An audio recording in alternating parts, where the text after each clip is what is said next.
opportunities. Why do we attract the wrong people? So why are we attracted to people who hurt us? So you've grown up in a very maybe abusive environment, and now you're looking for familiarity. To a relationship in a fuck work because the both of you want it to work. They put in so much effort to get you, but when they get you, they stop. So don't get into a relationship if it is not based on Christ himself. Allow the word of God to bring light into every dark area of your life.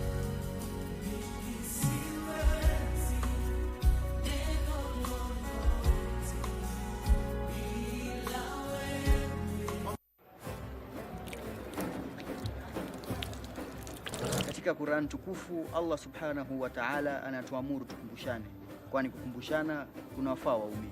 Kwa mujibu wa hadithi, Mtume Muhammad sallallahu alaihi wasallam anatushauri tueneze ujumbe wake angalau kwa aya moja. Basi tunatia ari kufanya ambacho ni jukumu la kila Muislamu, kukumbushana mema na kukatazana maovu. Tunakuletea mawaidha za mashehe, wataalam, maustadh, madrasa, makala spesheli na Optifatuma Yakub, mafunzo na historia za mitume na maswahaba, na burudani kupitia nashid na wasifu za munshid. Tazama ukumbi wa Kiislamu nami Alishe kila Ijumaa saa 9:30 katika KBC Channel 1.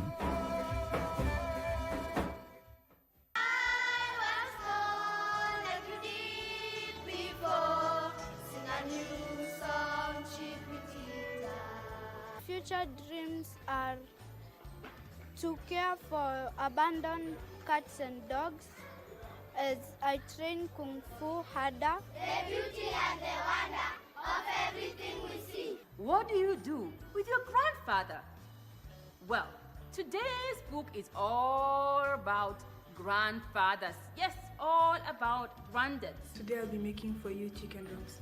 So here I have my chicken. I had cut them into strips. I have my wraps, cheese, carrots, onions, a bit of yogurt, and my spices.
Nairobi amkwanze katika piga nduru sikike huku kwetu Afrika zima nchi zote lazima kelele tafika dunia nzima kuna manzika wa Nairobi amengarango safi kidanja na amezitoa dope kila siku na muona tawaki tembea na maringo ajo kimpita lazima utapindwa hiyo shingo kwa akili nafikiria tafunguaje hizo vifungo hiyo jinsi imemkaza itankazi ya kufika huko watu wameshindwa kusema jina yangu no nene sababu nimeona mwingine amengara limene na nini take blood tetemekanika nimekunywa changa jo zile vitu nimeona jana usiku jo utashangaa jokali na kwamba itabidi tumeanza kuchanga kauna bima wewe utaanza kutanga changa check yule kaka check yule kika ningekuwa judge Miss Universe kwa kawaida manzi wote wa Nairobi wangeshinda bila shida kaini manzi wa Nairobi amkwanze katika kaini manzi wa Nairobi amkwanze katika. This is Entertainment Thursday. That was a perfect way to start the show, actually, DJ, because Machali leo hamtalala. That was a hit song. It was. And I think it's yet to lose it's timeless. Like, let me say it's a timeless song. Back in the day. That was Nonini, wakati alikuwa... Wakati alikuwa nini? wakati alikuwa nini. But welcome back to Entertainment Thursday. Perfect way to start your Thursday. This is the new Friday. Every Thursday we get a chance to get into your personal space. You get to enjoy the morning, start the day in a manner that is light, to make sure that your day goes well. Right here on Entertainment Thursday, our job is to make sure that your morning is smooth and enjoyable. And the team is in the house. Vivian, Machali leo hamtalala. Hiyo ngoma ikitokea ulikuwa wapi? I can't even remember. I don't remember the exact year. Yes. But I was really young. Yeah. I was really young. And you know, there's something you've said, you know, some of these songs feel timeless. Yes. You know, and that's the thing with a throwback music. It feels so timeless. But I think most times it's because of the feeling it gives you. Yeah. It's the nostalgia. You know, it's all nostalgic because Yes. this was a song that maybe you used to enjoy back then, or it was the song that was being played in the house while you were really small. So there's just that feeling that it gives you. And I feel that sometimes when you say a song is timeless, I'm not saying it's not timeless, Yeah. but it's just because of the feelings it invokes in you that makes it timeless for most of us. Anyway, that is such a nice way to start off the show right here on Entertainment Thursday. Thank you for joining us. We are about to have a really good show. By the way, I don't know if you know this, but every year on the 6th of February, 6th will be tomorrow, we get to celebrate Bob Marley Day. So to all the reggae lovers or across the universe, tomorrow is a day when we get to celebrate Bob Marley. But since tomorrow we won't be on air, I won't be on air, Entertainment won't be on air, we will be celebrating him here today, and I'll be having guests who will come in purposely for that. So you definitely want to stay tuned. Call all your reggae fans. You know, we usually say hip-hop heads. Tunasemanga reggae heads kweli? Reggae is consciousness. Conscious music. Yeah. Conscious music. I happen to be a consumer of reggae music. Oh. So, yeah. I love reggae. I can't wait. And I think back home in the courts, we had the Rasta Nation going to court for this reason. Yeah. Now, let me just read it out, and I'm going to be giving you details as we go. The Milimani's Constitutional Division of the High Court will, on the 27th of May this year, render its decision in the long-running petition seeking the legalization of cannabis sativa, otherwise known as weed, ganja. Yeah. Holy herb. The holy herb. The holy herb. Right? Yeah. They've been in court for so long. For some time. And yesterday there was quite a standoff where the Rastafari community was denied entry into the courtroom carrying the seed, you know, the hemp, the seeds actually. And they were told to submit their evidence electronically. Oh. So I don't know how that will work, but details are going to be coming up as we look at what was making headlines from the courts yesterday, but that is just one of them. All right. How about we say that was a bit timely, isn't it? Very timely, actually. Yeah. Very timely. And you know, their argument is that this is part of their religion.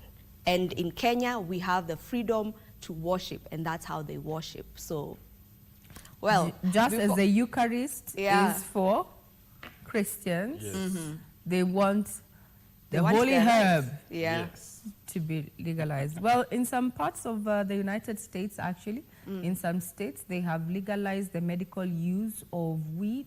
Yeah. You know? Yeah. Yeah. So anyway, we'll wait to see exactly what happens, you know? All right. Before we get into the news, Unique the DJ is here with us as well. Mambo vipi Unique, and what do you have in store for us today? Mambo freshi kabisa, kama dawa, kama kawa. Yeah, we are here on Thursday to make sure we entertain your morning. I'll see you. So today, I think the playlist will be kind of shift kidogo because most of the artists who are coming today are hip hop. Yeah. So I'll be sampling most of the old school, new school hip hop today. Zile tu hip hop zenye mlikuwa mnajam nazo zile za kitambo. We'll be having them today. Yes. So expect more of hip hop songs today. And also, let me just go through about the new songs that have been released. I think the last month. Kuna Fadhamo, na Major, a song called Lana. Mandy and Charisma, a very beautiful song there. Toxic Lyrically has a new song also. Watendawili na Yani, Stage ya Mwisho. Very nice song there. Calligraph also, he has a new song in it, Usipime. A very beautiful song. Savara, he has a new song. Iani has a new song into Malisafi. So those songs that you mentioned, I'll be sampling them next Thursday. Today. A request. Yes. Uko flani. Uko flani. Wow. Ilikuwa tunaita underground music. Yeah. Yes. Yeah. Yeah. All right, so how about we now get into what is making headlines? Indeed, and we start off with the weather report where the Meteorological Department is warning that 9 counties are at risk of acute food shortage in arid and semi-arid areas. This follows its latest forecast, which indicates some regions will experience average to below average rainfall during the March, April, May long rain season. The weatherman is further urging Kenyans to prepare for the extreme weather events and put in place proper mitigation measures in anticipation of reduced rains in some parts of the country. Opicho Temtai with the details. With the country coming out of the October, November, December season that has been marked with severe drought in parts of the country like Lamu, Mandera and Turkana owing to failed rains, the weatherman says the situation is not about to let up during the March, April, May long rain season. According to the Met Department, some regions will receive fair to good distribution and others will experience poor distribution.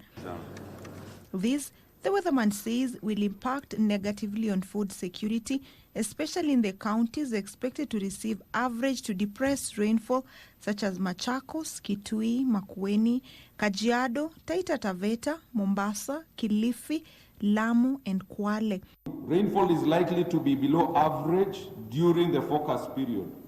Despite the depressed rainfall over the coast, occasional heavy rainfall events are likely to occur in a few areas.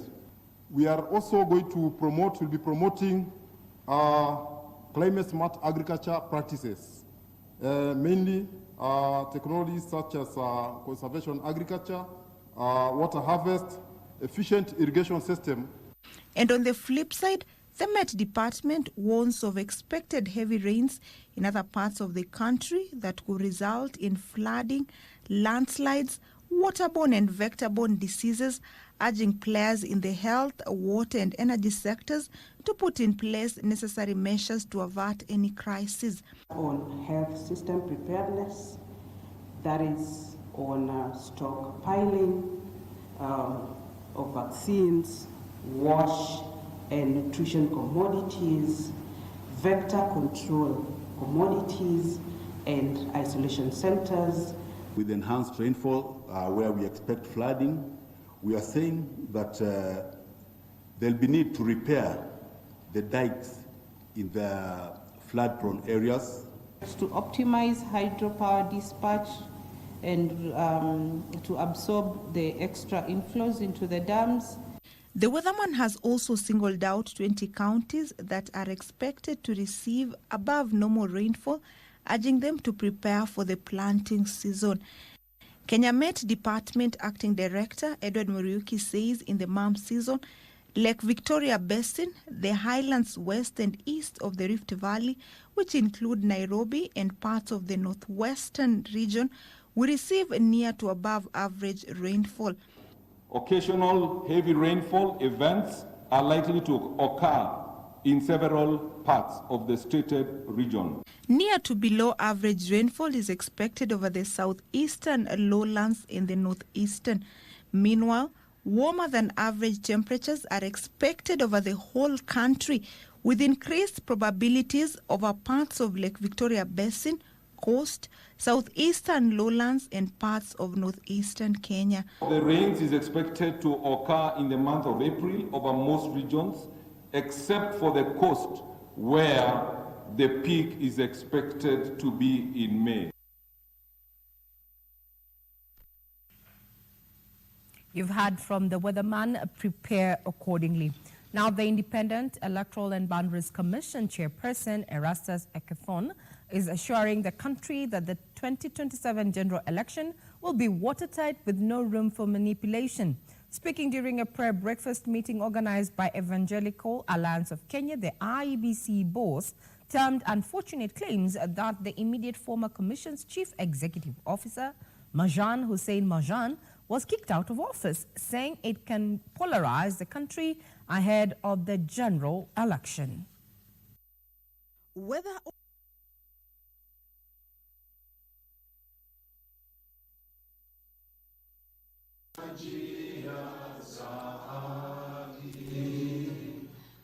On Wednesday, the Independent Electoral and Boundaries Commission, IEBC, held a meeting with the Evangelical Alliance of Kenya as part of its broader program to engage various stakeholders in the electoral process.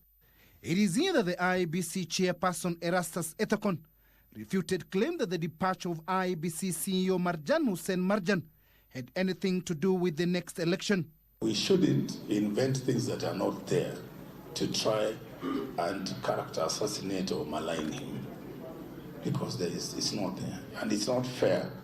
While hailing the outgoing CEO for a commendable job while at the helm, the IEBC boss warned politicians against spinning out of context the resignation.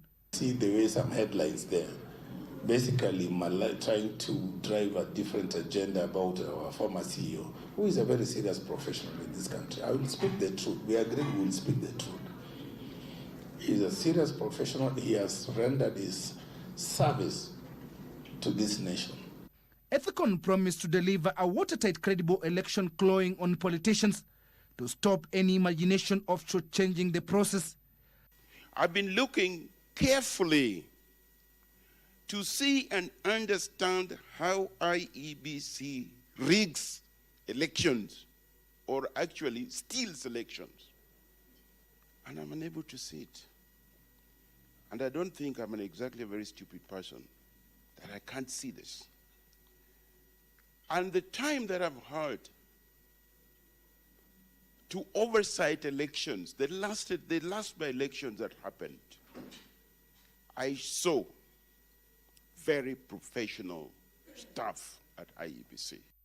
As part of preparation for the election, the Commission will be undertaking another mass voter registration exercise next month to target 6.3 million Kenyans.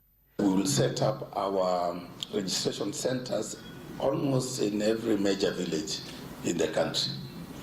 And I believe that's why the Evangelical Alliance comes in. Because now when we move to the regions, to the constituencies, to the wards, to the villages, you can assist us through your network of the many churches across to mobilize Kenyans who have not registered to come and register.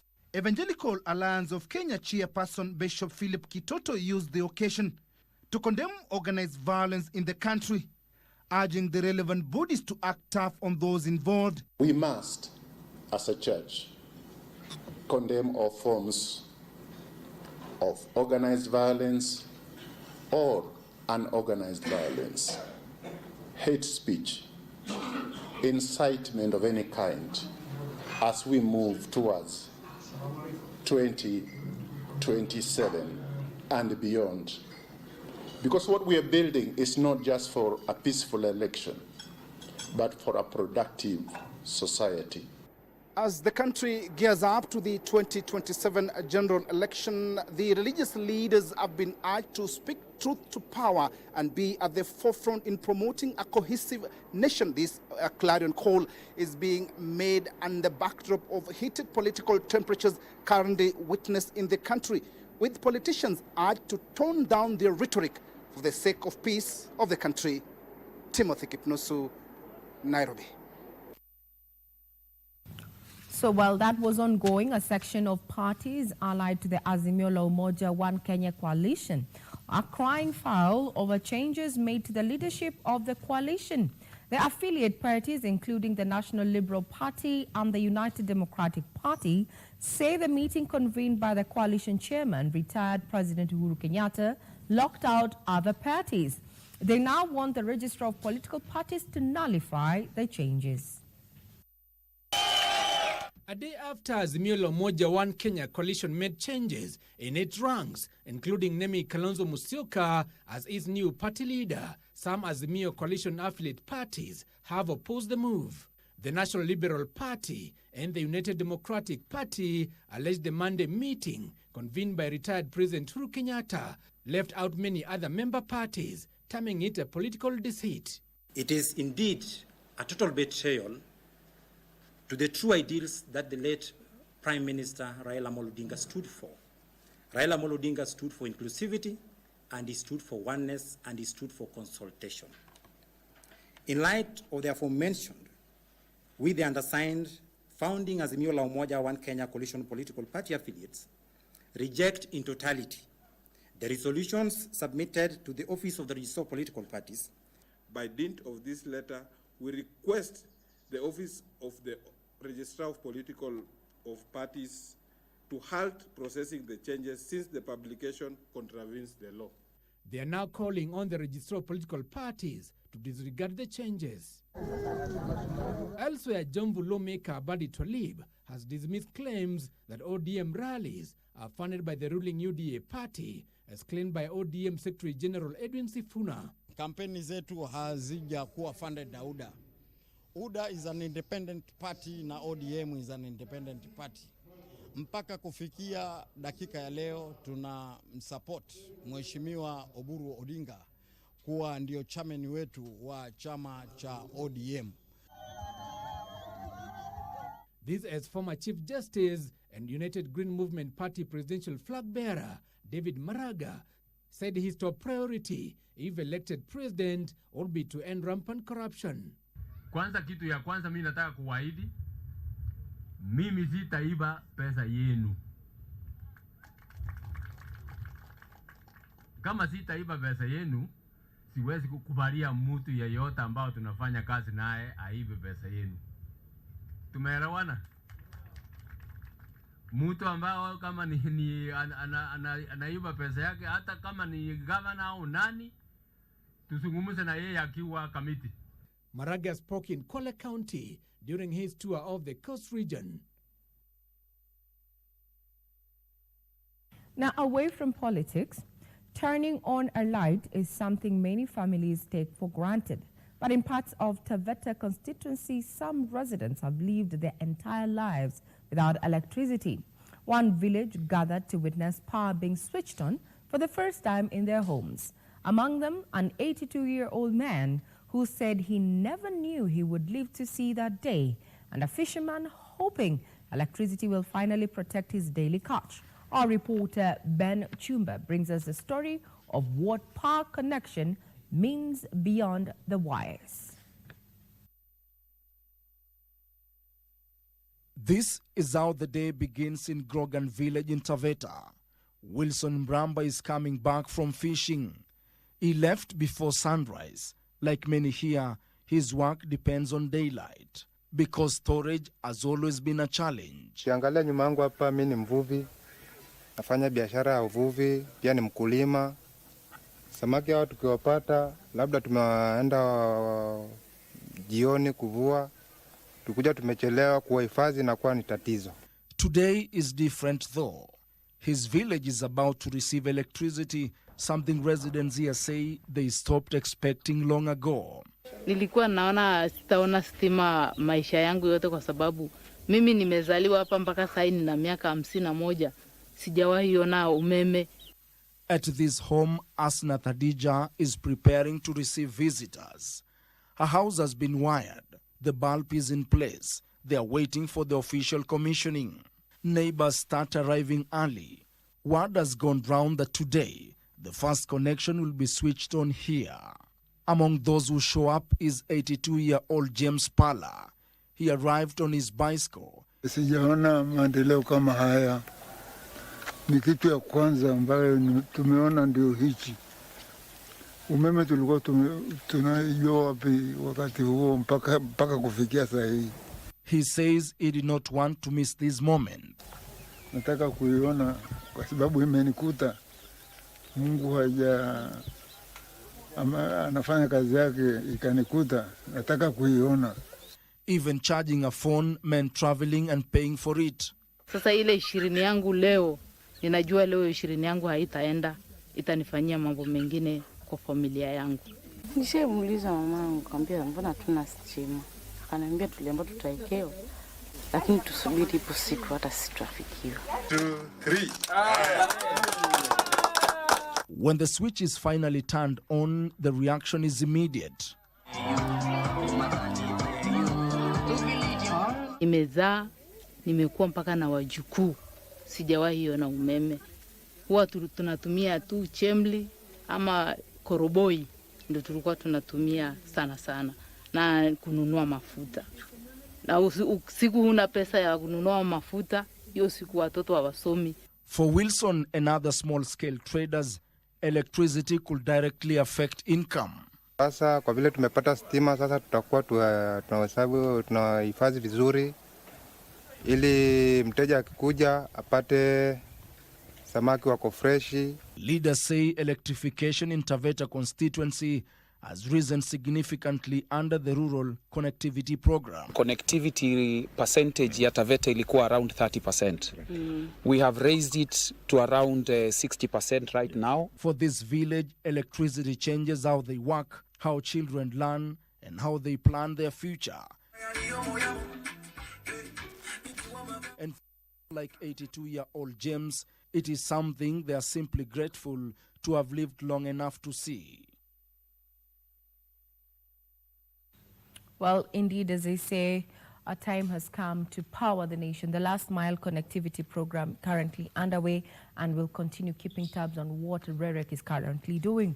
Now, this effectively takes us to matters business, where 13 accidents involving petroleum and LPG products were recorded between July to December last year, resulting in the loss of 197 million shillings worth of petroleum product. The latest report by the Energy, Petroleum and Regulatory Authority shows that human error was a cause of 83% of the reported accidents, with Kakamega, Busia, Kisumu and Nairobi counties having the highest number in accidents. Accidents involving petroleum and LPG storage equipment, including tankers and cylinders, remain a leading safety concern driven by driver fatigue and regulatory non-compliance. The latest report by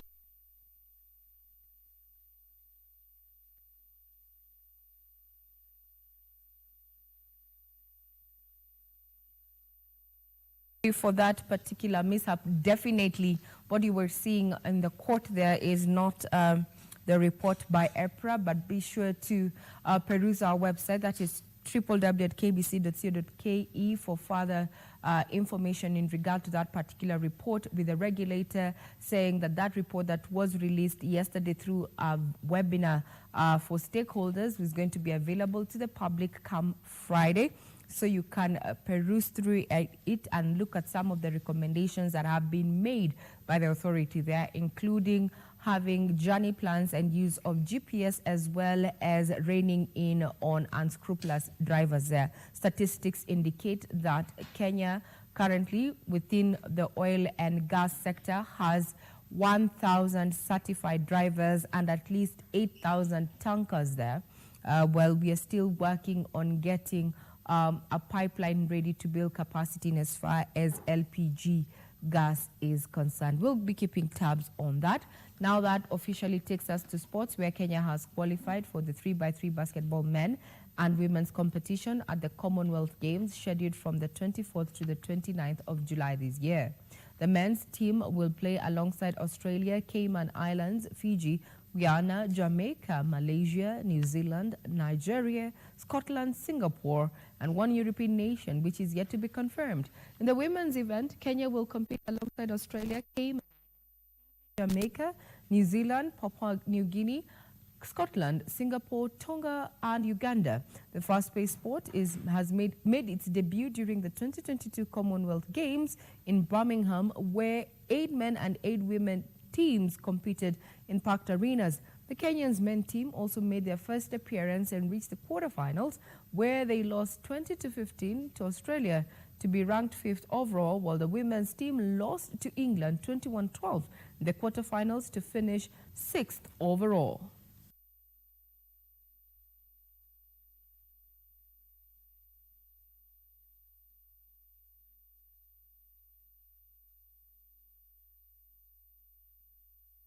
Well, that puts a cap on Matters News. Be sure to tune in on our subsequent bulletins. Right after Good Morning Kenya, we're going to be having BizCheck, where we're going to be speaking more business and what is driving the economy in this second month of 2026. Thursday is the new Friday here on Good Morning Kenya. And such, I hand you over to my colleague Mike Megwe for the rest of the programming.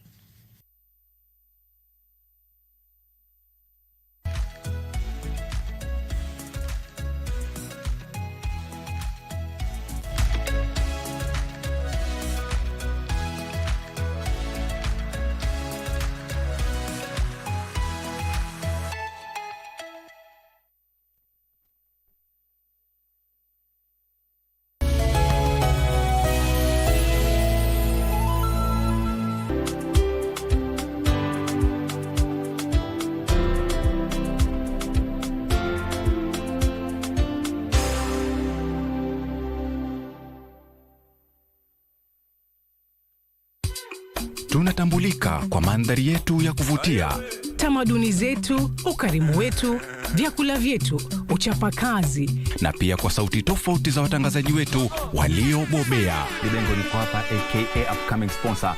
Bila shaka hapa ni kama Pedeshe, ma deep state, pia vile cartels. Tunaenzi talanta za pwani, tunakuza talanta za hapa kwetu nyumbani. Tell a friend to tell a friend. Tuko mjengoni kama kawa na wanangu wengine wawili. Usikose kutegea 103.1 Pwani FM, station ambayo itakupa fursa ya kupata uhondo kamili wa pwani na kuleta Wakenya pamoja. Pwani FM, tafrija kipwani.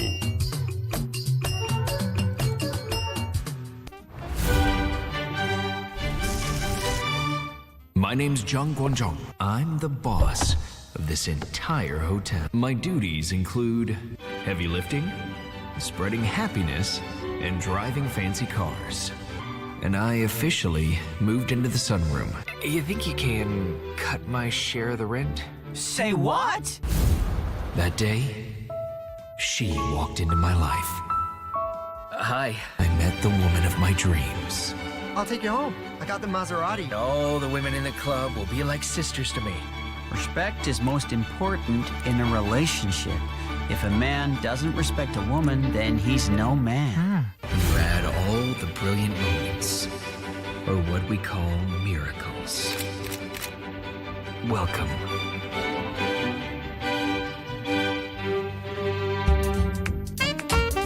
Are you a talented artist? Or are you passionate about a topic you want to discuss?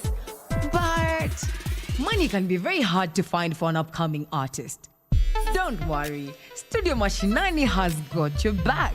Sign up on ajira.co.ke to book a session with your music and video producers across the country. Work on your music, jingles, spoken words, and even podcasts to realize your dream. All for free. Studio Mashinani, Radani Talent.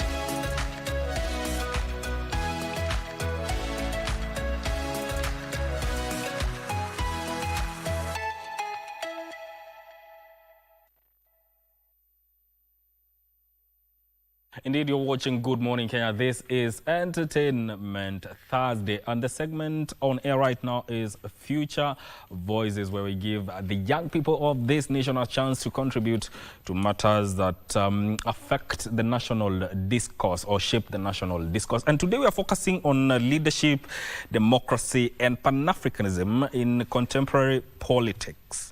This is a perspective of the young people, just to view how they view leadership, what has to do with democracy, and by extension, Pan-Africanism. And for that conversation, on my far right, I'm joined by John Waroi, who is the Deputy Chair, PLO Lumumba Foundation, who is also a Pan-African. Welcome to Good Morning Kenya. Thank you very much. How are you doing this morning? I'm very well. Karibu sana. Asante sana. And thank you for making time. And also Kelvin Kahio, who is the chairman, Mount Kenya Youth Organization. Karibu sana. Thank you, Mike. Unaendeleaje? Niko salama. Yes. Happy to be here. Karibu sana. Leadership, democracy, Pan-Africanism. Let's go bit by bit. We'll deal with leadership, then we go to democracy, then we look at Pan-Africanism. But I want to get a perspective of you both. You look at leadership within the contemporary politics that we have, not only in Kenya, but also in the region, East Africa and Africa at large. From what you've seen and observed, what do you think is leadership within the context of African continent? Let me start with you. Thank you very much. Leadership is about service. And there is every assumption in Africa that occupation of public office is leadership. That is not leadership. We have many individuals in this country who are misleaders. And their only claim to fame is that they acquire political power so that they can enrich themselves. They are not there to serve. So until the day that we understand leadership well, we are not going to realize our potential. So leadership is service, and being a politician does not qualify you to be a leader. Because when you look at this country, many individuals, they don't have the right qualities of leadership. Yes. What would you say, and looking at the African context now in terms of leadership, how would you say leadership looks like? What is leadership in the African context? I think, Mike, we have to understand leadership first. And leadership is different in each context. By that I mean, in East Africa, leadership is different from what leadership is in West Africa, or for example, is in Europe. Leadership comes from the people, and leadership is inspired by the cultures that our cultures as Africans, as East Africans. So I'd say leadership, like my brother said, it's not just about, it's not circled to political leadership. You could be a youth leader, you could be a political leader, you could also be a team leader or something like that. But what I would like to point out is that leadership is influenced by our cultures. So in the context, before, I know you're going to discuss about democracy, but I'd like to give you some brief background about leadership. Leadership in Kenya is different from leadership in the West, for example. By that I mean, what we consider as a leader is different from what others consider as a leader. In Kenya, for example, our culture informs us that a leader is someone who is elected first by the people, but is also supposed to fight for the people, supposed to listen to the people, supposed to ensure that the will of the people is supreme. So that's my idea of leadership. The will of the people is supreme. And there's something that John, you said, that occupying a public office does not make you a leader. But then again, you look at how elections are done in Africa. What things, or what do you think people pay attention to when it comes to putting people into leadership positions, especially in Kenya and also the larger continent of Africa? You know, the tragedy of this continent is that people respond to the stimuli of money. People respond to the stimuli of ethnicity. That is why in this country, however good your ideas may be, if you don't distribute money to people, the likelihood of you being elected is very minimal. I have a friend of mine who is contesting for MCA, and he wanted to contest for a position of an MP. But he tells me one of the greatest pain that you endure if you are an African politician is to convince the electorate that ideas count for something. And he was telling me that when you go to the electorate and you are waxing eloquent, telling them that when you elect me, I'm going to ensure that you have good health services, I'm going to ensure that you have good education, they are waiting for you to finish and they tell you, we hear you. We know you are going to do all those beautiful things. But in the intervening period, I must eat. And so, no matter how good your ideas are, if you don't carry money on that day, your ideas, like the elephant before them, will never fly. So in other words, money is leadership in the way you're putting it is attributed to material wealth? Absolutely. I mean, in this country, if you look at the men and women who occupy public office, we had another one the other day saying that when 2 years ago he was worth 650 million. And 2 years later, through the pronouncements of abracadabra, he's worth 1 billion. It is Kenyan money that they are stealing. So that is why they are able to manipulate the people. And because the people are also desperate, because they don't have something to eat. You go across this country, people are hungry. And so when you give them that 200 shillings, they respond to that stimuli. And so they elect that individual because he has given them something. Yes. Yeah, so that is what happened. You said that cultures also influences how Africans view leadership. Why is that? And how has that also affected the kind of politics that we do? Okay, thank you, Mike. First of all, I want to speak as someone who is running for office. I'm running for MP Kangema constituency. Yes. I've been actively running my campaigns. And I'd say the leadership of today is very different from the leadership of the 1960s. In the 1960s, it was more about ideas. The likes of Kibaki, the likes of Tom Mboya, the likes of Jomo Kenyatta, they came into the political scene because of the ideas they had for Kenyans. Yes. So unfortunately, during the Moi period, if you were a broke person, if you did not have money, you are not viable for leadership. And this was during the lining up system, where a leader would stand and people would line up. The Mlolongo system, exactly. So I'd say that system, or rather that period, really transformed the leadership we have. Right now, as I speak, running for office in Kenya, it's such a very expensive affair. And I'm speaking from experience. When you're a young person, you're so excited about your ideas, the things you're going to speak to the people. But remember, even to bring up a gathering, you need some money to bring up a gathering. So I'd say, like, we have really dirtified the political scene currently. Because, for example, I was in Kangema yesterday, and I was having a conversation with a resident from Kangema. Yes. So he was telling me, from May, our houses will be smelling meat. Our houses will not be cooking greens. Will be just rice, beef, rice, goat, like that. Watakula nyama. Because that is the perception we've given to the common person at the ground. Because for them, it's give, I give. Give me something, I give you my vote. And remember, it's still a gamble because it's your money, depending on how much you give the constituents. For example, if I come, I give you 200 shillings, and my competitor comes and gives you 500 shillings, you are more likely to vote for my competitor. And that is what happened in Bere constituency in the last by-election. So I'd say we've dirtified the political scene, and it's an intentional thing because the politicians, they know they own the money, they control the capital. Yes. Going around the country. So they know if they make it an expensive affair, it's more safer for them than for young people like us with ideas.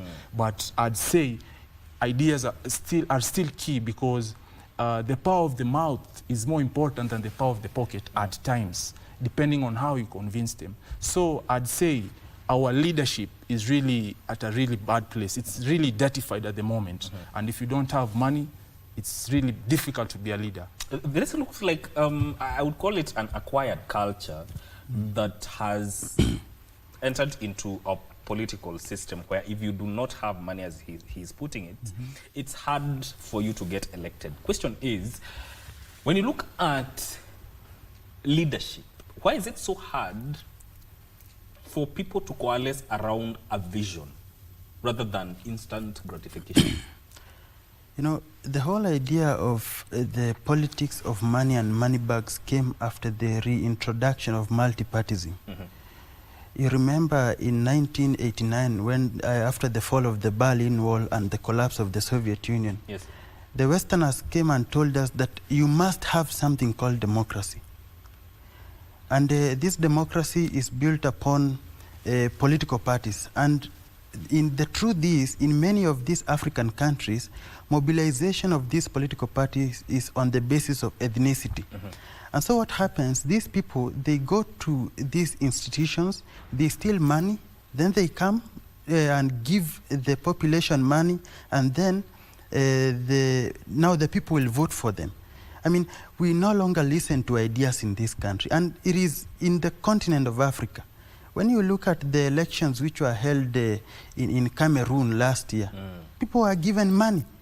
When you look at the elections which were held in Uganda early this year, they were buying votes through rice and maize and T-shirts. If you look at Tanzania, the same thing. So we lost the track. We have introduced the politics of money, which has continued to put this country and this continent at its lowest. And that has watered down the quality of leadership that we have. Exactly, because, you know, if you have ideas and you want to contest for elections and someone else has money, the likelihood of you with ideas being elected is very minimal. They will go for that person who gives them 200 shillings. So that is what has debilitated this leadership in this continent. And looking at leadership from the way you see many African countries going through, we have this problem of entrenched rulers. We have countries with presidents who have ruled for decades, 40 plus years. And, you know, sometimes the elections of such countries are marred by election controversy. From that angle, how do you see that affecting the democratic aspect of leadership? Okay, you know, my mentor and a friend of mine called Professor Lumumba once said that no matter how good you are, if you stay for too long, you spoil it. A good dancer must know when to leave the stage. When you look at, for example, President Robert Gabriel Mugabe, when he entered in power in the 1980s, during the first 10 years, he was the recipient of an award for having been at the heart of proper management of the country. Yes. And at that time, Zimbabwe was producing maize that would feed the entire southern region. And when he was leaving power, Zimbabwe is the only country in the world that does not have a currency but has a central bank. It is because of leadership. When you stay for too long, you spoil it. You spoil institute. Because you had in Uganda the other day, one of the campaign slogans of the Museveni's team was protecting the gains. Which gains? It is the gains that they have stolen over the years, and that is why they are desperate to remain in power so that they can protect those gains. Because they know if someone else comes, he might end up jailing them, and they don't want that. And that is why political office nowadays, by those who are a little older, is sought by hook or crook. And Uganda is not the only example. Look at Cameroon's President Biya, 91 years of age. Yes. How do you run an office when you are 91 years? And the funny thing is, he doesn't even live in his country. He lives in France. You saw when the campaigns were commencing in the Cameroons, they brought a statute of the president to campaign.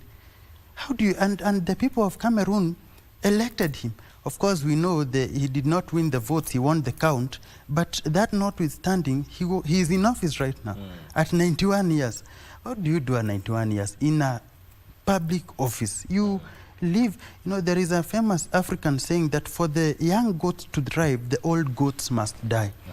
But the old goats have refused to die. Looking at it from that perspective, you know, it brings about a disconnect, which is generational in terms of leadership, because we have a young population that is looking to take up such positions. But then again, if these young leaders have to take up these positions, what must they do? And two, is it possible? I think we have to understand first the meaning of democracy. Democracy is the will of the people, by the people, and for the people. Okay? So, democracy democracy began in Greece, but in an African context, we have to understand, is democracy working for us?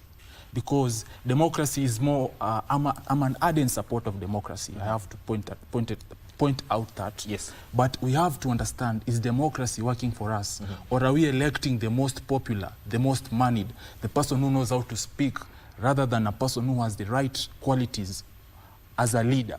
So for me, I don't look at democracy as putting in someone and giving him a timeline, because when you look at the African history, it's more of, it's our time to eat. Let's fight for this position so that it can be our time to.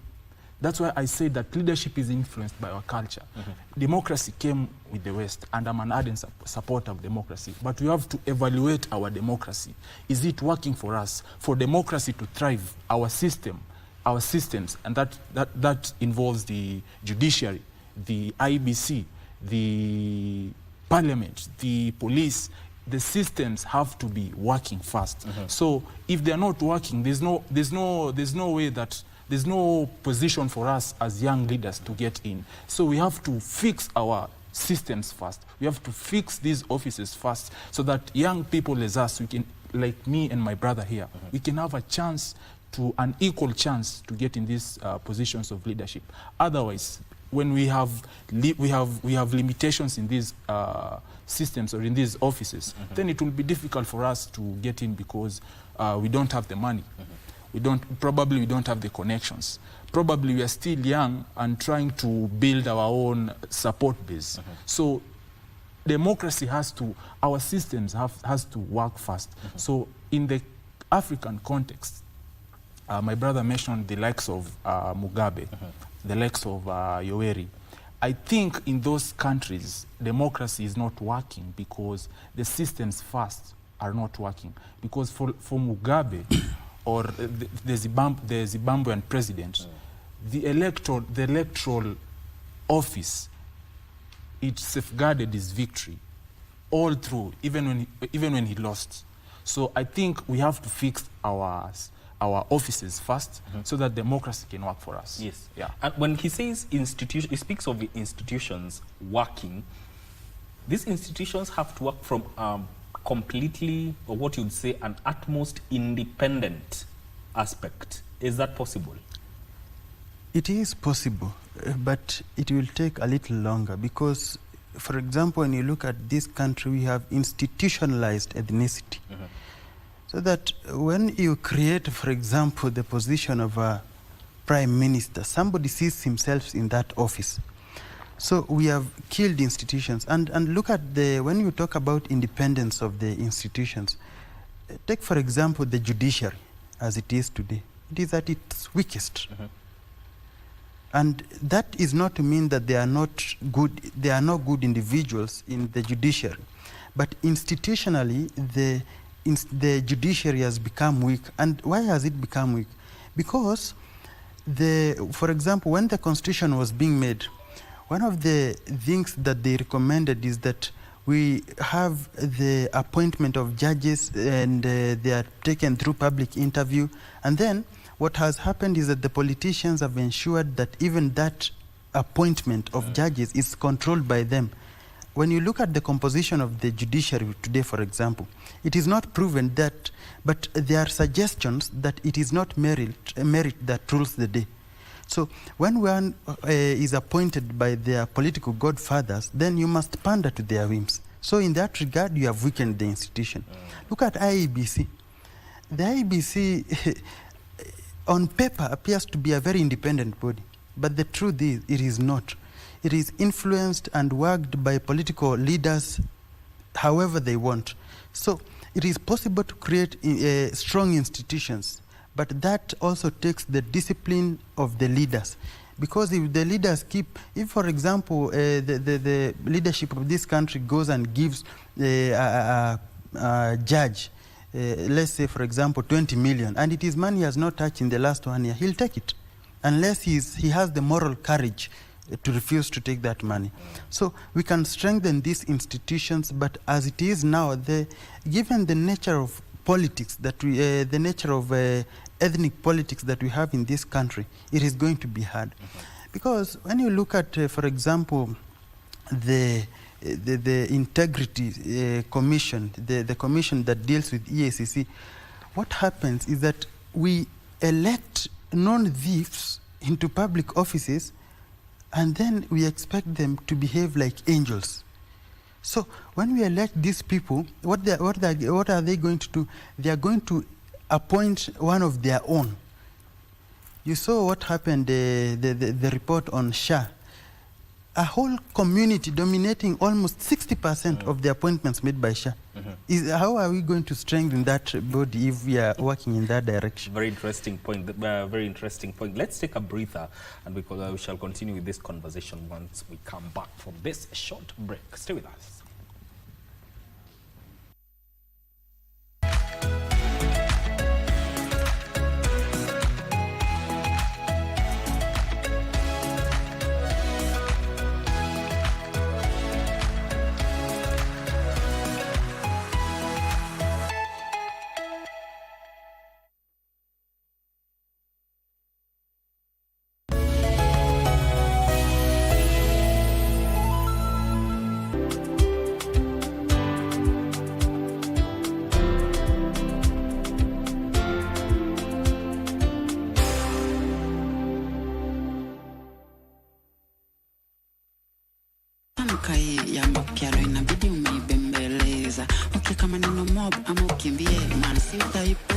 Why do we attract the wrong people? So why are we attracted to people who hurt us? So you've grown up in a very maybe abusive environment, and now you're looking for familiarity. To your relationship in a fuck work because the both of you want it to work. They put in so much effort to get you, but when they get you, they stop. So don't get into a relationship if it is not based on Christ himself. Allow the word of God to bring light into every dark area of your life.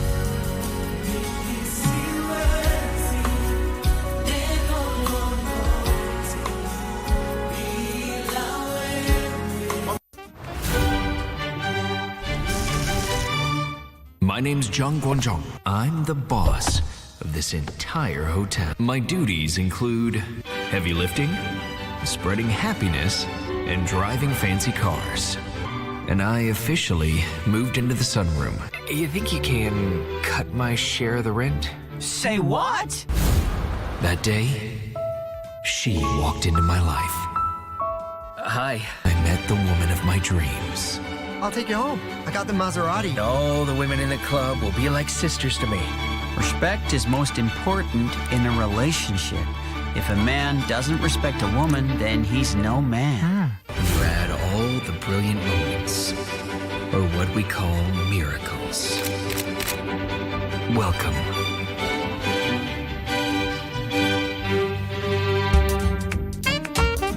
Komoroka.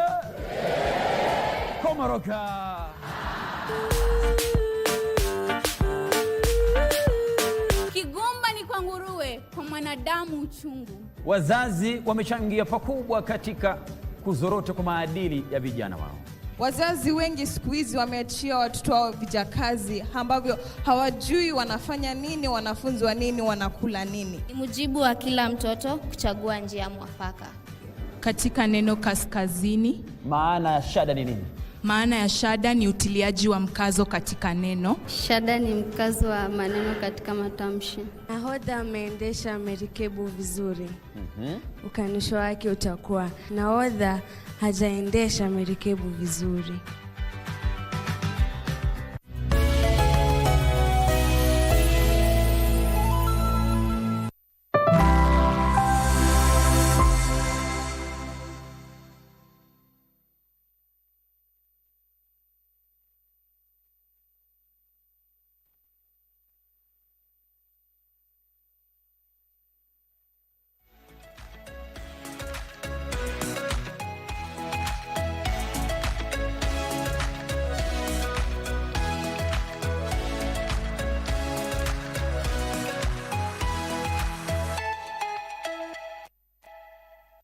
still staying with us. And if you're just joining us, this is Entertainment Thursday. The segment on air is Future Voices. And we are talking about leadership, democracy, and Pan-Africanism in contemporary politics. And right now, let's conclude on matters leadership. And there are two things I want us to talk about. One is you look at political coalitions, especially a case in point. In Kenya, it's hard for a single political party to win an election. Has that weakened the dynamic efforts of having a robust opposition? And when you look at a democratic competition, has it also been affected? You know, one of the reasons why it is hard for any individual to win elections as a single person is because we don't have political parties in Kenya. What we have are just ethnic clubs or personality cultism. And if you look, since 1997, if you go back to history, there is no political party that has contested elections as a single political party. It's formations, it's coalitions, it's Kenya Kwanza or One Code or NASA or something. And and the reason why it is that way is because we have retracted to our ethnic cocoons, and we must mobilize. And if you look, for example, the election in 2017, we had the Kalenjin Kikuyu coalition and the Luya and the Kamba and the Luo coalition. So they were saying effectively that we have been led by the Kikuyu and the Kalenjins for the past 5 years. Now the government that is coming must consist of the Luo and the Luya and the Kamba. So it is our turn to eat. So the reason why these coalitions will never work is because, number one, they are ethnic based. If you look at many of the so-called political parties in Kenya, they are ethnic in nature. And these coalitions are ethnic coalitions, which are just designed to ensure that the people who head those coalitions attain power by any means necessary, and they retain power by any means necessary. That is why when we elect our members of parliament, the allegiance that they pay is not to the political party. It is to those individuals who I call ethnic kingpins or low voltage warlords. And what happens is that they must move in a direction that is prescribed to them by those warlords. And the funny thing is, or what annoys me is, you may have good ideas, but if this warlord of a low voltage kind comes and hoists your hand, or comes and hoists another person's hand, the people will ululate and say, you are the chosen one. And they will not listen to their ideas. They'll just elect you. So that is what happened. That is what has made the competition of ideas impossible in this country. And, you know, progressive leadership should gravitate more towards leading by example, promoting integrity, accountability also, among other things. But when you look at leadership today, what would you say is the importance of having ethical leadership, especially when you look at a space where we seek to deepen our democratic space? I think ethical leadership is something that we've not experienced as a country since independence. And I'll be honest with you, Mike, our politics is so ethnicized that we cannot have ethical politics, because each election, people gather around one political leader of their own tribe, because it's more of wewe ni wa kabila gani, wewe ni wa kabila gani. So I think we have not yet experienced ethical leadership for the longest time. And it's my prayer that our generation as young people, we are going to give this country ethical leadership. Let me give you an example, Mike.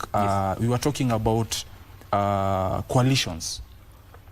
In 2023, we understood the idea of coalitions. It's a good idea on paper, but in practicality, it's a very terrible idea, because once a particular side wins election, then the other particular side, which is a group of ethnical parties, they all get left out. once one side wins the election. And we understood this, and we decided to come up with a formula for our young people to ensure that we have our voice, even if our ethical backgrounds are put aside. So we created a formula where we could have a youth leader sitting in parliament, elected by the people, not nominated, but elected. But again, we talked about institutions. The same institutions we were talking about, they put blocks on our ways. Starting from the IBC, they put blocks on our ways. In fact, the only time they decided to reply to our requests was when we decided that we are going to protest, and we informed the police of our intent to protest. But talking about coalitions again, I think our politics is in a really, it's in the ICU. Let me say that. How are the young people now that you're gravitating towards those leadership positions? We're talking about leadership. How then do you change that as young people? Because this also translates to the perception that people have when it comes to leadership. I think as young people, we should first have a clear ideology. This is what we have. This is what we want to do. This is the direction we want to take as a country. If we have a clear ideology, then we have to work on that ideology. So how do we clean the political space? First is informing the common voters, informing them, educating them, telling them that even if you vote for me because I'm a Kikuyu or because I'm a Kalenjin, if I get in that position, it doesn't necessarily mean that I'm going to take care of your problems because we have the same ethnical background. We have to put that inside, we have to inform them, we have to keep on educating them, and first of all have a clear ideology. For me, I'd say we need to understand if the system, the Kenyan political system, or rather the electoral system that we use, is it working for us as Africans? Let me remind you, democracy came with the West, or Wazungus. They brought democracy to us. But before even democracy, we had our own ways of leadership, right? So we have to look for a system. That is why you see China is going to become the biggest, is projected to become the biggest economy in the next 5 to 10 years. China, you cannot say China is a socialist or a capitalist country because it's mixed, right? Because they worked for an ideology, or rather a system that works for them as a country. The same for United States. United States, what works for them is capitalism, but they bring that capitalism with liberalism. They blend what works for them. So as Kenya, we have to come back to the drawing board and understand, is this system really working for us as a country? Do we need to take a step back and analyze and look for something that looks Kenyan, something that can work for us? Only then will we have ethical leadership. We take it from a retrospective kind of an approach. Now, looking at democracy, John, you know, when you talk about democracy, we are talking about civil liberties, you know, periodic elections, multi-party systems and the like. But looking at the quality and depth of democracy within Africa, how do you say we are doing? In fact, I no longer use the word democracy much because in my view, I think it misrepresents what we need as Africans. I think the Westerners, particularly after the fall of the Berlin Wall, came and told us that democracy means that you must have many political parties. Democracy means that you must have elections after every 5 years. I think there is a sense in which we must define democracy for ourselves. And if I was to ask, for example, what is the Kiswahili word for democracy? Bila kutohoa. There is no such word because it is alien to our circumstances. When you look at the post-colonial African states, many of them are multi-ethnic. And therefore, there are certain factors you put into consideration that would not make sense in a mono-ethnic country such as Denmark, for example.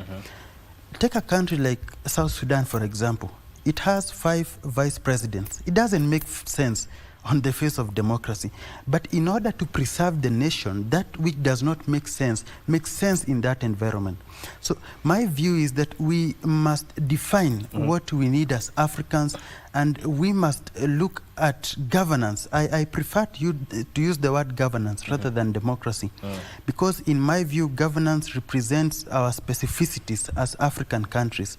And so until the day that we relook at the governance or the systems that we inherited from, there is an African-American called John Hendricks Clark, who said that when African countries regained their political independence, they inherited systems of government that were designed by their former colonizers.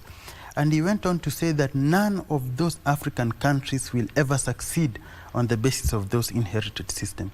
Because when you look at a country like Singapore, for example, when in the 1960s Singapore broke out with Malaysia, an obituary was written about Singapore. It was said of Singapore that it would never rise. But Lee Kuan Yew and his dictatorship nature of a benevolent kind recognized that when you marshal the people and lead them into some direction, then they will realize their potential. So they came up with their own system which was accommodative to their realities. And my good friend mentioned about China. China is an interesting country. You can never understand what system of governance they use, but they have made their own system which responds to their realities as the Chinese people. And that is why in the last 40 years or so, China has managed to pull 842 million people out of poverty into a middle class. It is because they have defined what they need as a country or as a people. So until the day that we recognize that and define that which works for us, we are not going to realize our potential. Is it true? How then do we define what works for us, given that now we are a multi-ethnic country and everyone's interests have to be looked at from that? How do we define that? I think, and I really believe that if we come back to the drawing board, I talked about ideology. Yes. In leadership, ideology is supreme. You have to have ideology for you to be a leader. Yes. So let me give you a brief example for me, what an ideal governance in Kenya would look like. Let's look at ourselves as Africans, right? We have different, we have like 47 tribes. So let's come to the drawing board. Our ideology should be, how do we accommodate the interests of, if not a majority, if not all, a majority of these 47 tribes? So we need to come up with a hybrid system, okay? So what is a hybrid system? A hybrid system means a system that has aspects of a system that mirrors your society. For instance, let's look at HELB or SHA, for example. Yes. SHA, it's locked to mostly people who are employed, because it's really difficult for a person, for a mama mboga or a boda at this boda stage, to get into his pocket and then remove and pay for around 16,000 a year for the same SHA, because for him it's more of a burden. Okay, for him, if he gets, or for him or for her, if he gets sick, he'll probably rush to a clinic outside. So we have to look at a system that works for our people. So how do we bring this? How do we set up an ideology for our people? Let's create a hospital. Let's create an alternative for the person who is at the bottom of the ladder. Let's create an alternative for the woman who cannot take his kids to university and school because it's way expensive right now. Let me give you an example. I was talking to a woman like a week ago. I was in a market in our rural area. So this woman, she has 2 kids in high school and 1 is in the university. So how is she going to be able? And remember, she's not. Her husband passed away. So how is she going to take care of these 3 kids with the burden of school fees? So we have to look at a system. Let's create a system that is a hybrid system. Let's have an alternative for the person who cannot afford these kinds of services. Yeah. John, you look at those issues of democracy, free and fair elections, enhancing civil liberties, rule of law. What would you say have been the biggest challenges, especially for Kenya, in ensuring that we achieve all that? You know, when you talk about the rule of law in Kenya, we don't have the rule of law. What operates is the rule of man.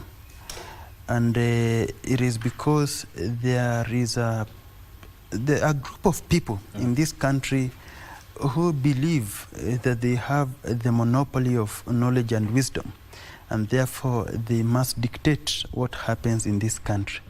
Of course, we'll be taken through the processes which are prescribed in the Constitution, but they are not their consideration is not very much looked into. For example, when you talk about public participation as it is today, we are told, you hear a bill was passed and you hear there was public participation, and you ask 10 individuals and none of them ever heard of anything like that. So in other words, there is a sense in which the rule of law does not apply in this country. So that is my view on. You are Pan-African. Yes. And this question, let's look at Pan-African, and I'll start with you. When you look at Pan-Africanism, can it exist, can that unity of Pan-Africanism exist devoid of democratic values? You know, first it is important to know the brief history of Pan-Africanism. Pan-Africanism, the classical Pan-Africanism as we know it, started in the early 1900s with individuals who lived in the United States of America, and they were looking on how to come back to the mother continent. And I can mention individuals we had such as Henry Sylvester Williams from Trinidad and Tobago, and a very famous figure in Pan-Africanism called W.E.B. Du Bois from Boston in Massachusetts. And then we came into another phase of Pan-Africanism in the 1960s, where we were asking to regain our independence. And there were leading figures in that regard. We had individuals such as the Osage for Kwame Nkrumah from Ghana, individuals such as Jomo Kenyatta from Kenya, Chief Obafemi Awolowo from Nigeria. And the main idea of that phase of Pan-Africanism was to look at how we can decolonize Africa. After that, we have had another phase of Pan-Africans who have been calling for African unity. And that is actually the definition of Pan-Africanism. It is the call for African unity amongst the people who are in Africa and those who are in the diaspora.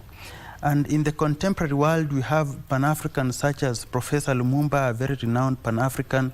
We had another lady called Rikana Chihombo Rikwao, and Joshua Maponga.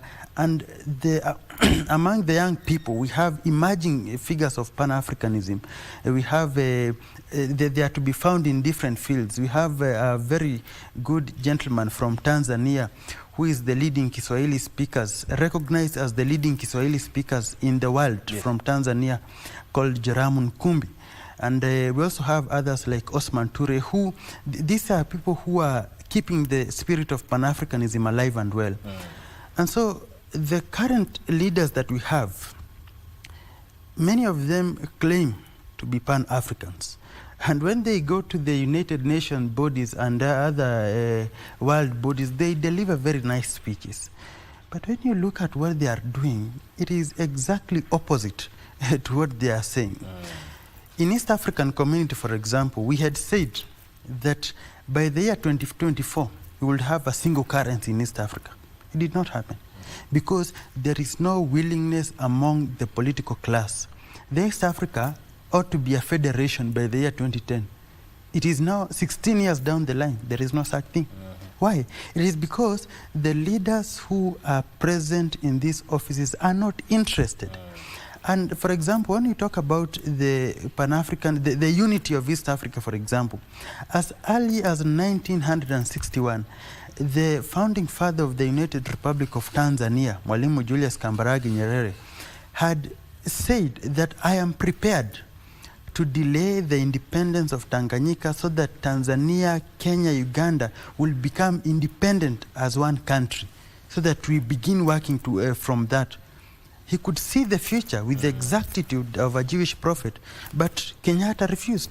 Obote refused. And that is why the East African community is on tenterhooks as we speak. Okay. We have, in East Africa, we have a market of about 300 million. Yes. But how do you have a market of 300? How are you going to sell your goods when you go to Tanzania and when you want to cross the border in Tanzania, there are barriers there? In other words, there is no free movement of goods and people, and that is why the region cannot grow. Mm-hmm. In Kenya, we boast that we are a $160 billion economy. But it is like, and Tanzania and Uganda, meanwhile, has about 70 billion or thereabout. It is like two dwarfs debating which one is taller than the other. The truth is, they are still dwarfs. Okay. Yes. Now, let's close with this. You look at democracy, leadership, and Pan-Africanism. And I'll start with you, Kelvin. Where is the nexus, and how then do we move forward to ensure the three aspects work for the betterment of countries within Africa? Thank you, Mike. I'd say Pan-Africanism is it's a very good idea. Mm-hmm. And if you look at its history, the same Pan-Africanism and democracy, at times they clash. If you look at Kwame Nkrumah, he was an ardent supporter of Pan-Africanism, but democracy brought him down because while he was outside for a state function, the military back in Ghana, they overthrew him. And why did they overthrow him? Because the people were fed with propaganda. The people were fed with a lot of misinformation that Kwame was not working towards the same ideals they were fighting for before independence. So we have to find a way to balance Pan-Africanism and democracy. Let's look at we have to begin, first of all, we have to begin at the East African continent, the East African countries, yes. Because we have a high potential to merge these. It's an average of 10 countries, Kenya, Uganda, Somalia, DRC, and we have a higher potential of pushing for Pan-Africanism so that we can show the other African countries that it's achievable. How do we do this? In the last around 5 to 10 years, we've been pushing to politically integrate the East African community. What does this mean? We have a central government. But remember, Kenya, we have a stable democracy. But the same is not the case is not the same in other countries like Tanzania, Rwanda, and all these other countries. So we have to ensure that these countries, they fix their politics first. Because the idea of the East African community is the idea that each country that wants to be part of this organization or this federation has to first begin as a federation itself so that we can merge all these countries and have one unitary political system. And this has a lot of advantages for the African people in general, not only East Africans. Because remember, a combined population of these 10 countries is over 350 million people. That is market, that is labor, that is a lot of. Just imagine the tourism in Kenya, the oil in Uganda, the minerals in DRC. We will have a superpower of a country. So if we show these other African countries that it actually is possible, it will be easier to merge the African content as a whole, and we'll get there. Indeed. And that also points out to political goodwill. As we finish, leadership, Pan-Africanism, democracy, where do they coalesce and make African countries better than they are? You know, when we talk about Pan-Africanism and we talk about it seeking for the unity of Africa, that is the beginning of all of it. Because you realize that if, for example, in Africa we have a population of not less than 1.4 billion people. Yes. That is a potential market. Yes. And what would happen is that if we were to unite, and this came up as early as on the 6th day of March, 1996, speaking in Accra, Ghana, Mwalimu Julius Kambarage Nyerere, on the occasion of the 40th anniversary of the independence of Ghana, delivered a speech titled, "We Unite or We Perish." So as long as we don't unite, we are not going to realize our potential. And the reason why unity is important, in Africa, for example, as I've said, we have a population of about 1.4 billion people. Yes. with a GDP of about $2.7 trillion. And China, China has a population of the same 1.4 billion, and they have a GDP of more than 20 trillion United States dollars. So you can see the power of unity. Because if we were to unite, right now I can travel from here to Namibia without being asked about yellow fever certificate, without being asked all that, if we were to unite. But as long as we remain in these little units that we are not going to realize our potential. So if we unite, then we have one leadership. And this was thought about as early as 1963, when Kwame Nkrumah delivered his first speech at the Organization of African Union Unity Summit. He said that if Africa is to grow, we must come out of this hall with a single currency, with one central bank, with one government, with a common foreign policy, so that we begin working towards an African unity. And the thing that is going to ensure that this thing happens is good political will. As long as there is no political will, then we are just going to remain in the state that we are. Indeed. Thank you so much, gentlemen, for coming here and talking about matters of leadership and Africanism and also democracy from your perspective. Very interesting perspectives, actually. And we thank you for making time. That is John Waroye, who is a Deputy Chair, PLO Lumumba Foundation, and also a Pan-African, and Kelvin Kahio, who is the chairman, Mount Kenya Youth Organization, joining us here on Good Morning Kenya. That is the Future Voices, to talk about this matter. Thank you for tuning in. This is where this conversation ends. My name is Mike Migwe. Now, Entertainment Thursday begins shortly with Vivian Ndegwa. Stay with us.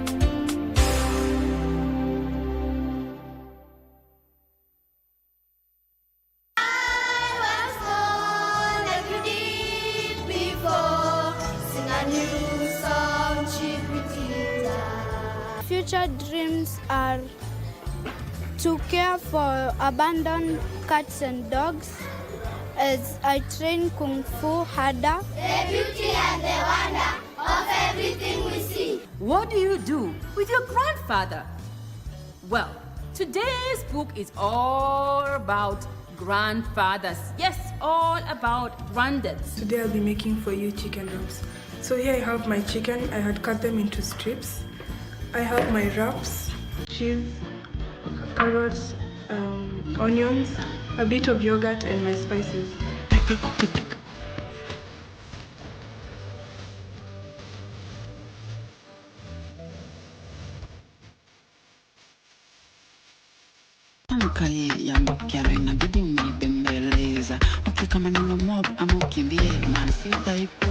Why do we attract the wrong people? So why are we attracted to people who hurt us? You've grown up in a very maybe abusive environment, and now you're looking for familiarity.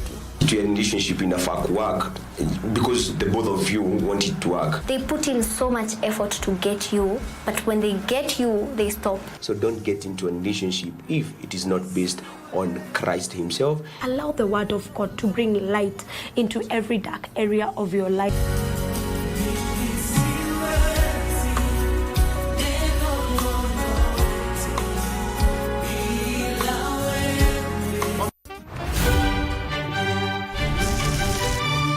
My name's Jung Guanzhong. I'm the boss of this entire hotel. My duties include heavy lifting, spreading happiness, and driving fancy cars.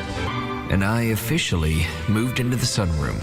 You think you can cut my share of the rent? Say what? That day, she walked into my life. Hi. I met the woman of my dreams. I'll take you home. I got the Maserati. All the women in the club will be like sisters to me. Respect is most important in a relationship. If a man doesn't respect a woman, then he's no man. You add all the brilliant moments, or what we call miracles. Welcome.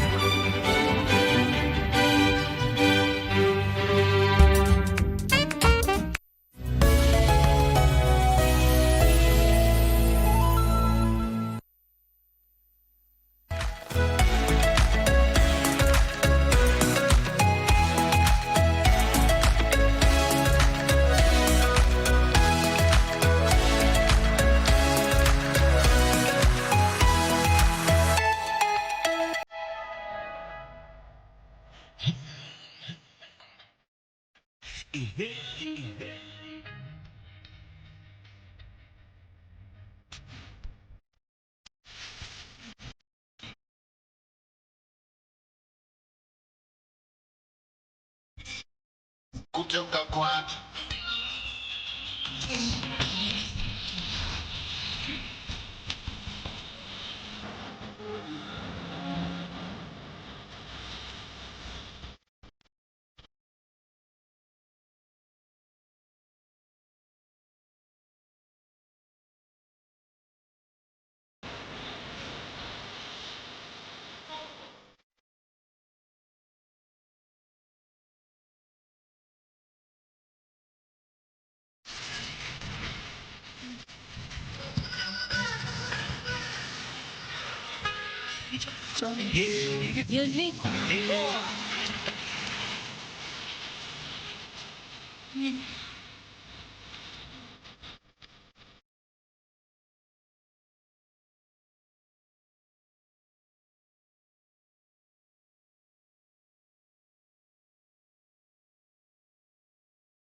mtoto uzaliwa anaanza kucrawl, kutoka kucrawl yeye utembea, shaka kutembea yeye ukimbia, alafu anaamua kuwa mwanaume. Today tuna separate my boys from men, yani tunataka kujua ni akina nani wako kwa ligi so wale wabaya ama yako ni kelele ya vuvuzela.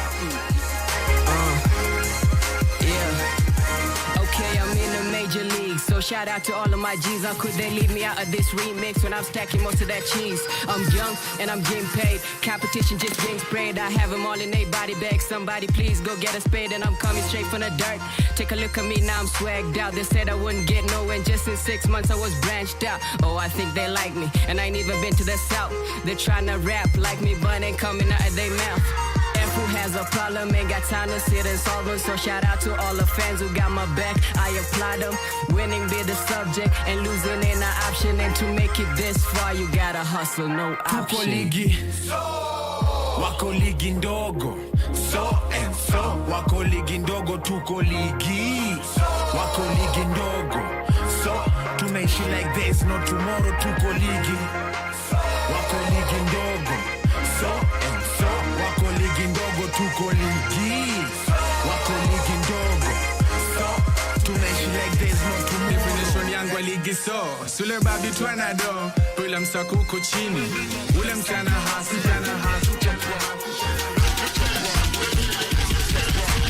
lyrics gimmicks ni true story na vyoro haya choka kutoka Wilson paka Carnival for that distance nililipa 60,000 chapaza show me utumia kulo credo platinum kwenye grills na carrots ni 24 the same carrots kwenye wrist kwenye shingo nani mwingine si mwingine bali ni prezo jina kubwa tafadhali act like you know I'm young, rich, Kenyan and famous. Mepanja kwa wingi, they hanging out, my aim is but then with a name like CMB, how can you blame us? Yeah.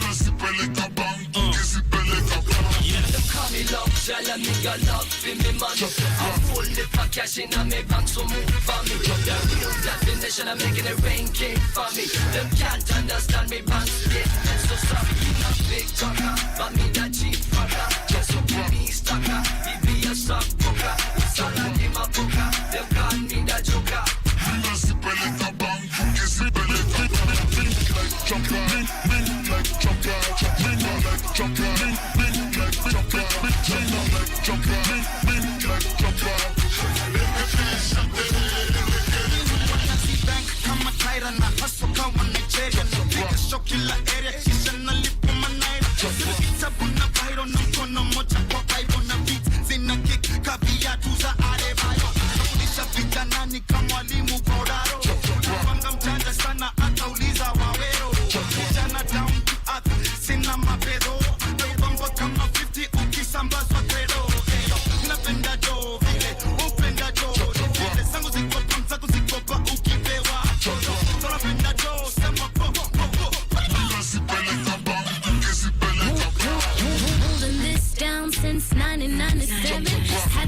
Saying while she's sounding like Hammond. Like any when you're doing good, always be prepared for the words and the hurt and the look.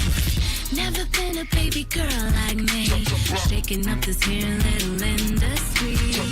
What shiny coupe and my fancy tele. Tele is exactly what I mean.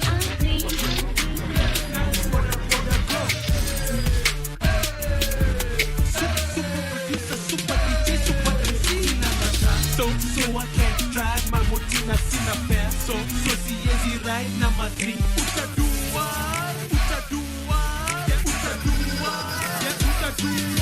ya nita ride boda boda, nita ride boda boda, nita ride boda boda, nita ride boda boda. Ya nita ride boda boda, nita ride boda boda, nita ride boda boda. Joe pangoni westi wandai nimepanga wase kadhaa wameketi backseat. Kiambu Road nishasimamishwa na Karauleta ID na driver's license kijana ili expire last week. Mr. Officer please niite DNG nisamehe. Kijana unatesa, are you playing with me? You think this is a joke? I will take you straight to the cell. Once I hit it by sita umefinyana utadhani hotel. Mr. Officer, this is all I have left. Remember next time it is a criminal offense. Nilidhani ilikuwa so, lakini ilikuwa ngiri. Na kutoka home, nilibeba ngiri mbili. Sina ngata, so I can't drive my motina sina fare. So siezi ride na madri. Utadua. Ya nita ride boda boda, nita ride boda boda, nita ride boda boda, nita ride boda boda. Utadua. Ya nita ride boda boda, nita ride boda boda, nita ride boda boda. Pate new mabazi meja, yani natoka queues na ingia rezoras. Madem na watu pia maraundi. Sambuka tequila, sa budget iko down. Na burgani ya mfuko na puta. Yeah, Prezo, I'm still heavy up in this game. Pado na wakilisha. Yeah, come on. You heard about all eyes on me. You better act like you know. A homeboy's production. Mimi ni CMBP, REZO. Mimi na wapa. Mimi ni CMBP, REZO. Na letter show. Mimi ni CMBP, REZO. Now a bigger rough, rugged and raw. Mimi ni CMBP, REZO. Now wakilisha 25P, REZO. A year in the game now, none. Nimefanya big things, nimefanya mambo. 2004, I loaded my ammo. Na sasa ni wakati wa war, sio mchezo. My MCs, quick, lay down on the floor. Robbie, come on, pass the hydro. Wacha nimpige who you critic, rough, rugged and raw. Who you critic, heroes. So how dare you compare red sun with a king? Why should I be jealous and get action I bring? Whenever I roll in straight up, I'm on the scene like Blau. So do you feel me now? I took you all by surprise, now you asking how? Do I do what I do when I do it? You must be blind because it's visible, I'm good at it. See,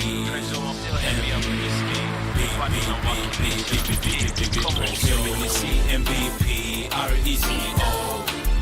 Women I walk up, women you see MVP, R-E-Z-O. Na let us show me you see MVP, R-E-Z-O. Now a bigger rough, rugged and roll. Women you see MVP, R-E-Z-O. Now I kill it a 2-5 fancy fiction. Now I kill it now coast to coast. My MCs name me Watisha. Bila shaka, prezo ni jina kubwa, so I gotta live up to the standard. See unajua, lazima iwe hit nikiwa na voice. A homeboy production. Hawataweza hawaniwezi come. Na wote wenye wivu na wapa pole. So jirushe kwenye prezo, I'm filthy rich. Now come up big and small, it's just me and my shit. And that's why I never trust a snitch. I just give it to them raw and make their kidney shift. And like whoa, like prayer so, like whoa, like prayer so, like whoa. DJ, other DJs MVP, R-E-Z-O. Women I walk up, women you see MVP, R-E-Z-o. Na let us show me the see MVP, R-E-Z-O. Now a bigger rough, rugged and roll. Women you see MVP, R-E-Z-O.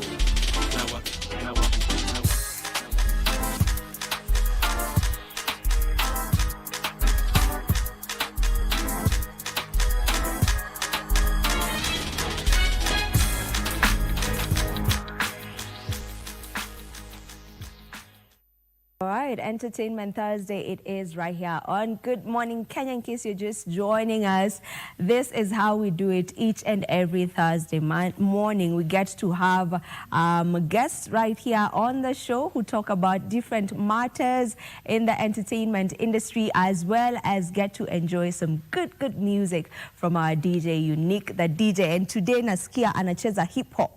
So for all the hip-hop heads, I'm sure that you are having an amazing time. Now, right about now, allow me to introduce our first guest on Entertainment Thursday. Right here, we have people who are involved in this fashion show that will be happening over the weekend. The event is known as My Vitenge Afro Street Bazaar, and they are here to just let us in on what that is all about, what will be happening, and so much more. Allow me to introduce my guests. We have Matthew and Cosmos. Welcome to the program. Welcome. Thank you.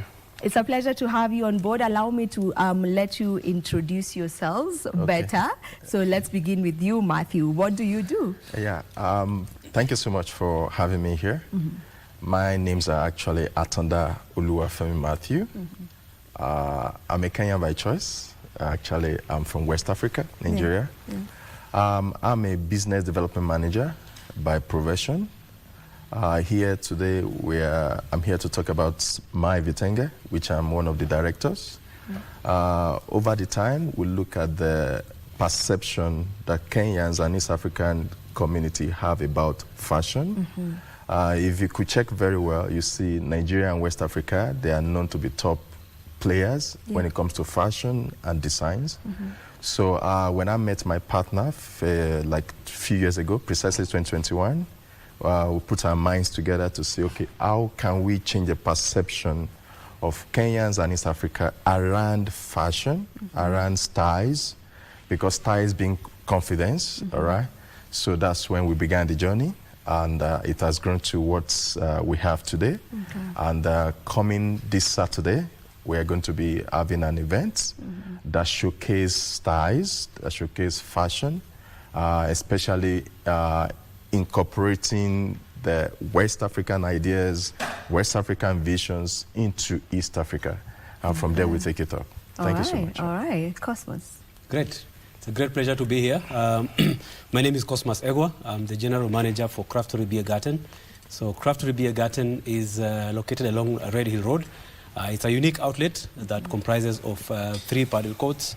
It has a restaurant, a German concept beer garden. So while we are looking to give more vibe and more entertainment, we thought to work together with My Viten just to ensure, as part of our entertainment, as part of giving people more vibes, more unique entertainment features, we decided to work with them so that we can showcase African wear, African fashion. So just to build it up all around unique entertainment, other than just music, good food, good vibes, we decided to incorporate more fashion and, to be precise, African fashion. All right. Yes. So you mentioned that with My Viten mainly, you're looking towards just integrating, these 2 sides, the West and the East. Yes. Just trying to fuse their fashion together and all of that. Is there a specific reason that brought that? How did that come about? Oh, okay. Let me say precisely. My partner happens to be a plus-size person, and over the time, it has been issue of comfortability and at the same time confidence, because when women want to dress, they want to communicate confidence. They want to feel comfortable around what they wear. And looking at the fabrics around, especially in East Africa, there are no that much quality fabrics that you can find around in East Africa. And West Africa being home to quality fabrics, and even if you do your research, you find out that yes, best and top fabrics are found in West Africa. So now we move around. We went to Tanzania, we went to Uganda, we went to Ghana, we went to Nigeria, to be precise. And we tried to look at it, okay, which fabrics and whatever can give that confidence and make people to feel comfortable, especially women. So that's how we came about it. And we said, okay, let's project what is available. Let people feel appreciated when they are putting on an African print. Because My Viten is for Africa, actually. And how can we promote or project African materials, African fashion out there? We attended Lagos Fashion Week in Nigeria, Lagos. And if you see, you could see the display of quality, display of styles, displays of fashion. And when it comes to fashion industry and fashion showbiz in Kenya, trust me, sincerely speaking, I've not really seen who's top of the game in Kenya. Oh, really? I guess you've not met the right people. Okay, Trust me, you've not met the right people. I beg to be... Because I'm also in that industry in a way, and I know of amazing designers. Nairobi Fashion Week was happening on Saturday. I don't know if you got to attend it. Yes. You got to see, now, and there was... When I said I've not seen the top gamer in it, it's not because it's about exportation. I view fashion industry in Kenya hasn't been successfully exported outside Kenya. How many outside Kenyans are appreciating your style, your fabrics, or your fashion? Because remember, when I say fashion showbiz, it's a show, it's a business, all right? So it's about projecting what Kenya have or what is made in Kenya outside. Maybe we've not managed to export as much, but in terms of having good designers and also good fabric, we do have that. And Nairobi Fashion Week was happening on Saturday, and the showcase was amazing.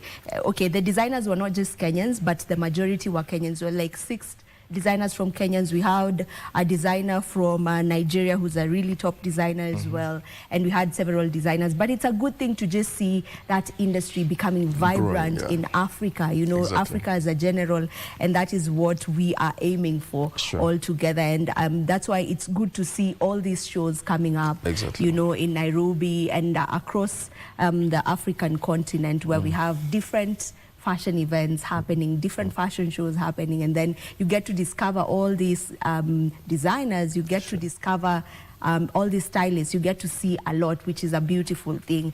Now, you are coming in as one of the partners for the event, just giving out space, providing that space And which is also very important because most times that's where it's a bit challenging for the organizers, especially in Nairobi. If you try to look for a venue to do your event, it can be quite a task.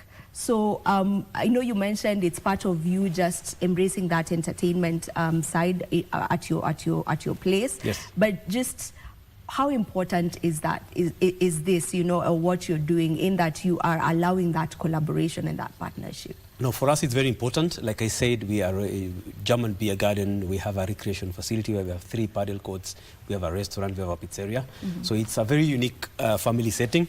So also us getting a chance to celebrate my Vitenge or the African wear, it completes the family feel. It's more like celebrating home, celebrating Africa, celebrating home. Because as we advertise ourselves as a unique family place, I think African fabric can't be left behind to help us really come out as a family place. Yeah. Yes, and we have the space, so it fits in well. Yes. To celebrate the African, Absolutely. you know. Yes. That's really nice. So when it comes to My Vitenge Afro Street, what edition is this? This is the 3rd edition. Oh, the 3rd edition. Yeah, actually, it's not a stranger to My Vitenge. We've had a previous project together, which we've done together, and it was successful. So, and working together with Craftery, it goes beyond just being a partner. It's bottom down to the core value and belief that we shared, and what's the project as an organization. So that's what brings that partnership together. Yeah. So how many designers will be showcasing? Okay. Our first edition, we showcased about 27 designers. Wow, that's a huge Second number. edition, we did about close to 50. But right now, because of the location and the what Craftery stands for, because it's an exclusive place for, in fact, the environment is so quiet, so you want cool. it to be a bit intimate. So we want to have that, people to feel that intimacy, to feel the connections when they come. So we decided to reduce down the number of designers that we are showcasing. So on Saturday, we'll be showcasing around 20 designers. Yeah, so they will have their displays, and it's free walking. There is no fee attached. So people can walk in, they feel the environment. As they feel the environment, they could see what is on display. These designers are from across Africa, or? They are from Kenya. All of them? Because one of the vision for My Vitenge is to actually promote local designers, all right? One of the things also we are coming up with is we are bringing foreign designers to actually offer skill training. Nice. We call it vocational training, so that at least the designer in Kenya can get to, because one of the problems with Kenya designer is mostly finishing. Yes, so how can we have a touch of that? Then, so, but on that particular day on Saturday, please, when you enter the venue, you will feel. Yes. How prepared are you to just, you know, have this, or have people coming in and get to enjoy the fashion show? No, we are very ready. I think we started this discussion more than a month ago, about 2 months actually. We started discussing, and then a month ago we agreed and you know, conceptualized the theme. And for us, I mean, how much more can you do other than support talent? So for us, having that opportunity to support talent, we say, let us create time, let us create a day, let us pick a day. And just moving forward, just to mention, we plan to do this every first Saturday of the month. Yeah. There will be a fashion show there. There will be a fashion show, and Saturday. uniquely, I mean, and specifically in partnership with My Vitenge. That's nice. So this is very important for us. Like I said earlier, yes, we have the space. We have created time. So this shows how ready we are, and to celebrate, and to, you know, to build talent, to support talent, because most of these fashion designers, yes, they get space to showcase their products, but giving them that, you know, high level kind of environment to showcase their product, having the runway for all levels of ages, from kids to, you know, the youth to adults, to showcase and to walk through the runway with wearing those African designs, I think it's quite an honor and an opportunity. Yeah. Yes. So you're planning to be doing this every month? Yeah, exactly. Well, it's a program we'll be running every month. That's first Saturday of every month. Yes. And to add to what he said, this is not just the organizers. We have quite a number of people on the team that actually handle different things, all right? I think the team of the organizers are almost close to like 10 people, from PR to other sections. So, and the reason for that is just we don't want to just do it casually, because it's something that we plan for it to grow and actually to become, we can say, let's become a movement, all right? Make it happen. Let people begin to have that sense of appreciation, because when that appreciation increases, it will create what we call attraction. Because when they know they can get value, when they know they can be educated, when they know they can get fabrics and styles available. And as a matter of fact, we have a website that actually sign up vendors. So My Vitenge is not just an organization that creates vitenges or designs. So we're actually empowering the youth and those that are in the fashion industries to sign up on the websites, upload their products and styles. We help them to promote it beyond border. Actually, I can tell you, in a month, we ship to other countries styles and fashions and all those things. So, it's not just an event, but it's a movement on its own. It's a movement, which is a good thing, and I can only imagine what that would do also for the designers and the industry in general. Having a fashion event that is happening monthly, every month. So this means we're having different designers having the ability to just showcase what they do. That's really actually promoting local talent. So I can imagine just what that would do, so it's a good thing that you are actually, working towards that. So right now I'll take a break and then we come back and finalize the interview. Don't go too far, we'll be back in a moment.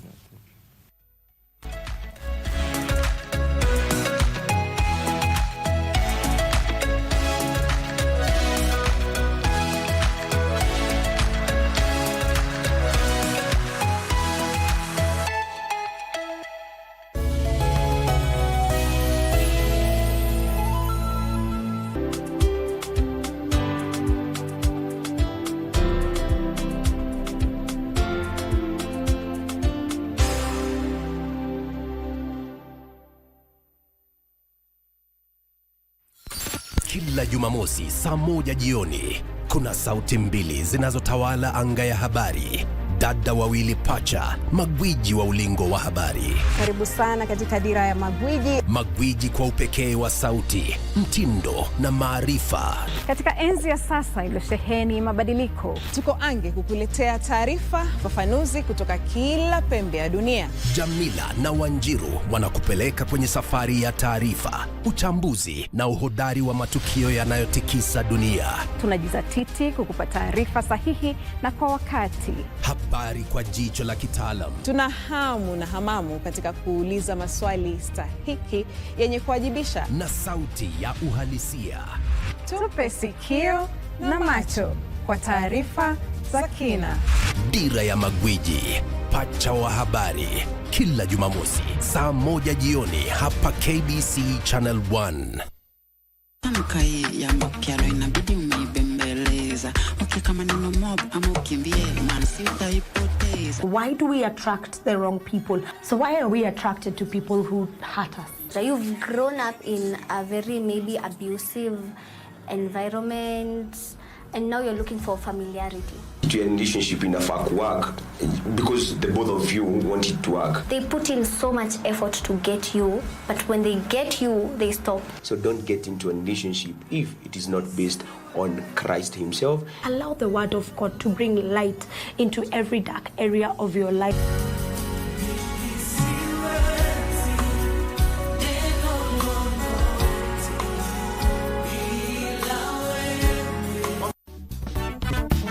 prostate cancer remains as one of the leading cancers amongst men and is responsible for taking many lives and leaving scores of survivors. The doctor opened it. I was looking at him. Then I saw his face change a bit. But for us laymen, the word cancer spells doom. Word cancer is death. Being physically active, avoiding obesity, good diet, mainly red meat also linked to the onset of aggressive forms of prostate cancer, so reducing the red meat intake. We went to India, he had the cyber knife, and that is the time, from that time, we had been close even before. Yeah. But I think this brought us even closer. All treatment options are available locally, okay? Yeah. So there is no need for the patients to travel abroad for the treatment also.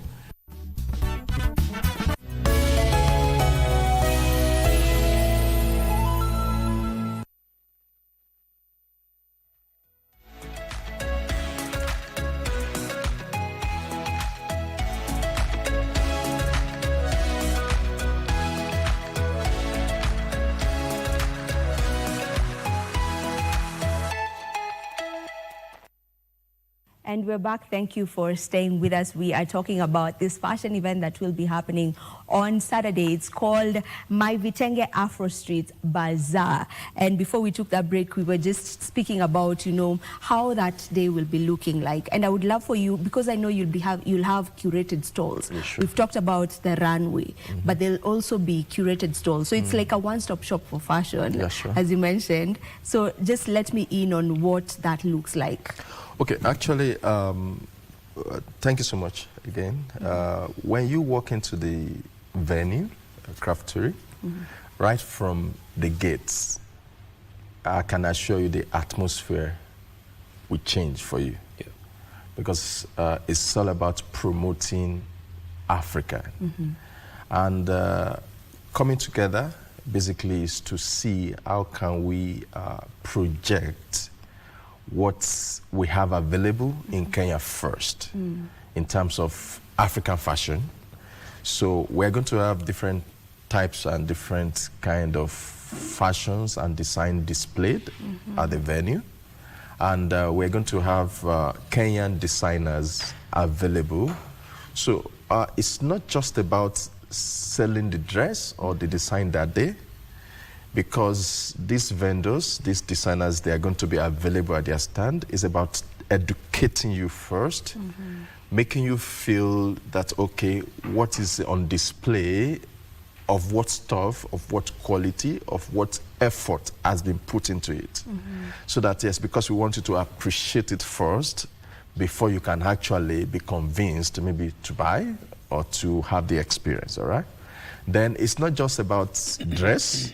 We're going to have other fashion accessories available there, because we have vendors that actually makes hand beads, necklace, and all those things that are going to be there as well. So basically, the event is going to be a one-stop for African print and fashion. Love it. Yes. Love it, love it, love it. So as the host, because you're the ones hosting us, for what would you say to the person who's planning to come? I would want for you to speak to them in a way that will make them really want to come. As a host, as a one-stop shop, like my colleague has said, I think be ready for a wow experience, especially having that complete, you walk in, you want to buy something, especially it's a month of Valentine, it's a month of love. You want to buy something for your Valentine, here you are, you're covered. You want to buy something for your mom, here you are, you're covered. You want to buy something for your daughter, for your son, here you are covered. Once you walk in, you're looking for something recreation, we have the paddle courts. You want to look for a place to have, to dine with your family, here you are, we have a beautiful garden. You want to have a pizza to take home as you go home, you're also covered. As a gentleman, you want to enjoy your beer after, watching the runway, still you're covered, because we have up to more than 24 beers on the tap. So our beers are all craft beers, fresh beers. So it's a one-stop shop for everybody, and we have something for everybody in the family. Okay. Yeah. We need to finalize the conversation. Yeah. And to add to that, if you're a mother, if you're a father, husband, wife, don't leave your family behind. Yes, actually, because there is plan and preparation for a family settings, all right? Even kids are allowed to come, so we have preparation in place to take care of kids, to make sure that they are in good hands, all right? And to round it up, actually is, because it is a love season, Valentine's season, on every item bought, there is going to be a discount of 20% on all our stands, actually to celebrate the love season and to make people feel loved, all right? All what you are looking for is you can come as much as possible with your friends, family, and friends, and we are expecting you. Okay, so on Saturday is the date? Yes. And it's free of charge? Free of charge to go and get to enjoy African fashion? Yes, sure. All right. Yes. It's a date then. Thank you so much for coming. It was a pleasure having you on the show. Yeah. And we can't wait to see what you have in store for us on that Saturday. Karibu sana. This is where we end this particular conversation. Thank you for just being here with us. And by the way, hatujamaliza, we still have a lot in store. We will be talking matters hip-hop. We'll also be talking matters reggae. And my DJ, as he had mentioned while we were beginning the show, he has that covered. He has us covered, matters, the music that we will be enjoying. So we've got you. You don't need to go anywhere else. Keep it right here.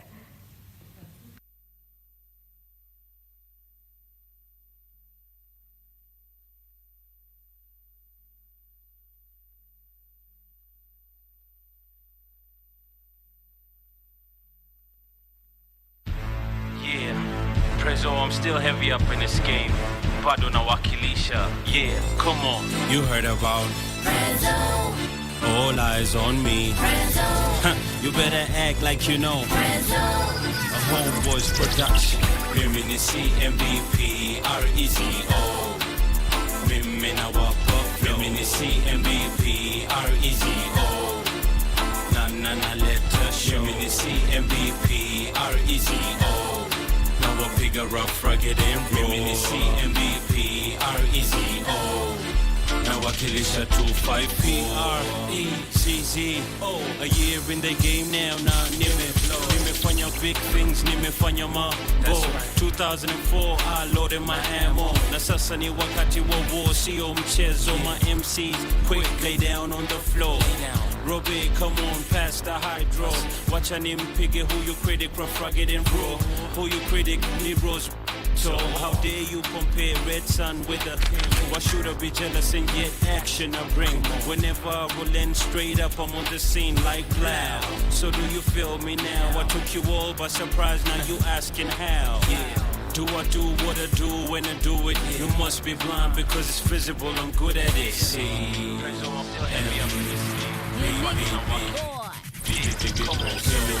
MVP REZO. Mimina wapa. Reminisce MVP REZO. Na let us show. Reminisce MVP REZO. Now a bigger, rough, rugged and raw. Reminisce MVP REZO. Now I kill it at 25 pack. See you pack, see you pack, see you pack.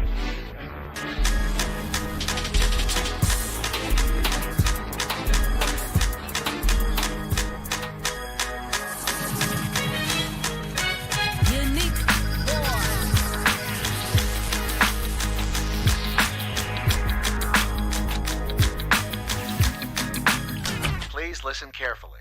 Adisea. Hizo makofi za kilo. Adisea. Waita unakaa aje. Adisea.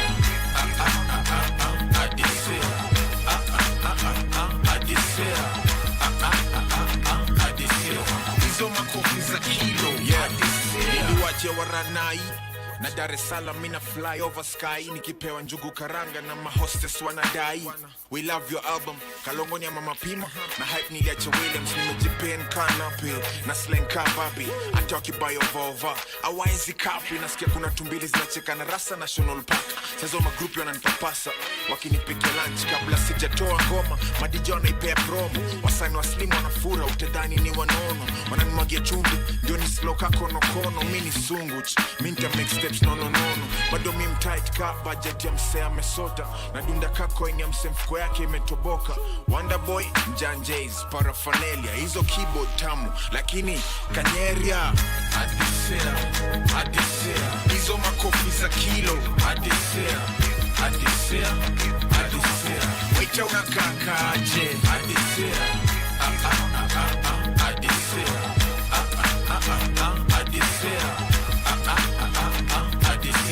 hizo makofi za kilo nilikuwa na mistari na dai kusizika Julio hata kaa toki stipo alidai ganji za studio leza lights kwa club utadhani sniper wanasaka killers na mademo amenikabo utadhani ni game ya mpira when special ka offer na umejibebea virago so special nilikuwa kwa video ya Mavado since kunywangi waiter toti avocado madem bado ni admire ndio saizi alishika fire na wewe kusema rap sio king preach to the choir ina shida ya macho mimi siwezi kuonya wivu hauna mbolea una mistari shakia kwa ina weevils ati skills kali ati wa hot poker ati snails zao wazina swim kwa salt water ulimi zao ndio mali mistari udondoka ni ma MC wanaona na hit moja then wao missing ka MP wangu wao Caesar na Joa Misi adisea hizo makofi za kilo adisea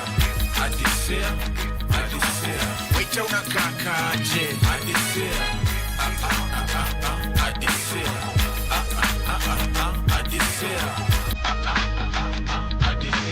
hizo makofi za kilo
I got it all, but I really need a wife at home. I don't really like the zone, never spend the night alone. I got a few you would like to but chase that romance me, don't tickle my fancy. Tiffany Nancy, that's not what my plans be. Need a girl that can stand me, raise me a family. Go from trips to the land, see the trips to the Grammys. Cause most of these girls be confusing me. I don't know if they really love me or they using me. Maybe it's the money or maybe you ain't used to me. Cause you was depressed and now you abusing me. That's why I need me a girl to be true to me. Know about the game and know how it do to me. Without a girl on my side, they ruin me. Forget the world, girl, it's you and me. Now let's ride. I need a girl to ride. I need a girl to make me ride. I need a girl to speak to me. Ride on the inside. Hit my life, ride.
mtoto mdogo nilikuwa mjinga sana ni kama sina ubongo. Washikaji kibao niliwapiga deti za simu, wengine nabwajua wengine siwafahamu. Lakini siku moja nilipokea ya wazimu, nikidhani kuwa naongea na mtu timamu. Akapiga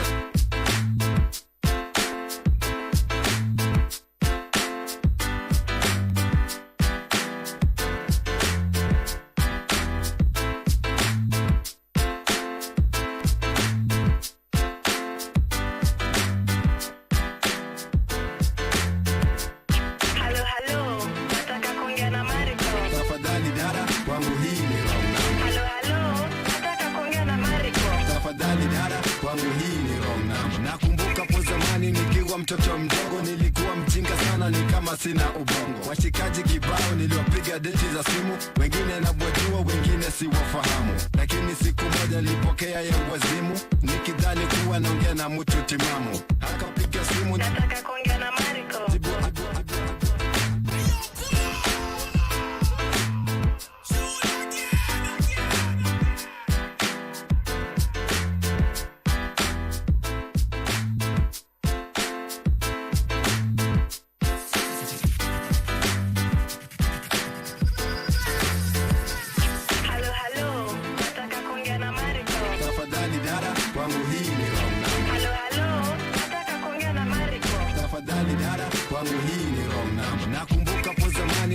Mtoto mdogo nilikuwa mjinga sana ni kama sina ubongo. Washikaji kibao niliwapiga deti za simu, wengine nabwajua wengine siwafahamu. Lakini siku moja nilipokea ya wazimu, nikidhani kuwa naongea na mtu timamu. Akapiga simu, nataka kuongea na Mariko. Jibu akapokea, kwangu hii ni wrong number. Kawaida yangu kuwapiga deti za simu, nikaanza hata kama dada, kwangu hii ni wrong number. Hiyo sauti yako nyembamba imenibamba, ningelipenda mimi na wewe tuweze kujuana, ili tupange siku vile tutaja kutana. Kisha akakubali tukutane kwenye sinema. Utanikuta hapo Intercani mesimama. Tafadhali dada, kwangu hii ni wrong number. Hello hello, nataka kuongea na Mariko. Tafadhali dada, kwangu hii ni wrong number. Hello hello, nataka kuongea na Mariko. Tafadhali dada, kwangu hii ni wrong number. Kwenye sinema nilipofika nikamwona mama fulani, kumtazama usoni alikuwa amevaa miwani.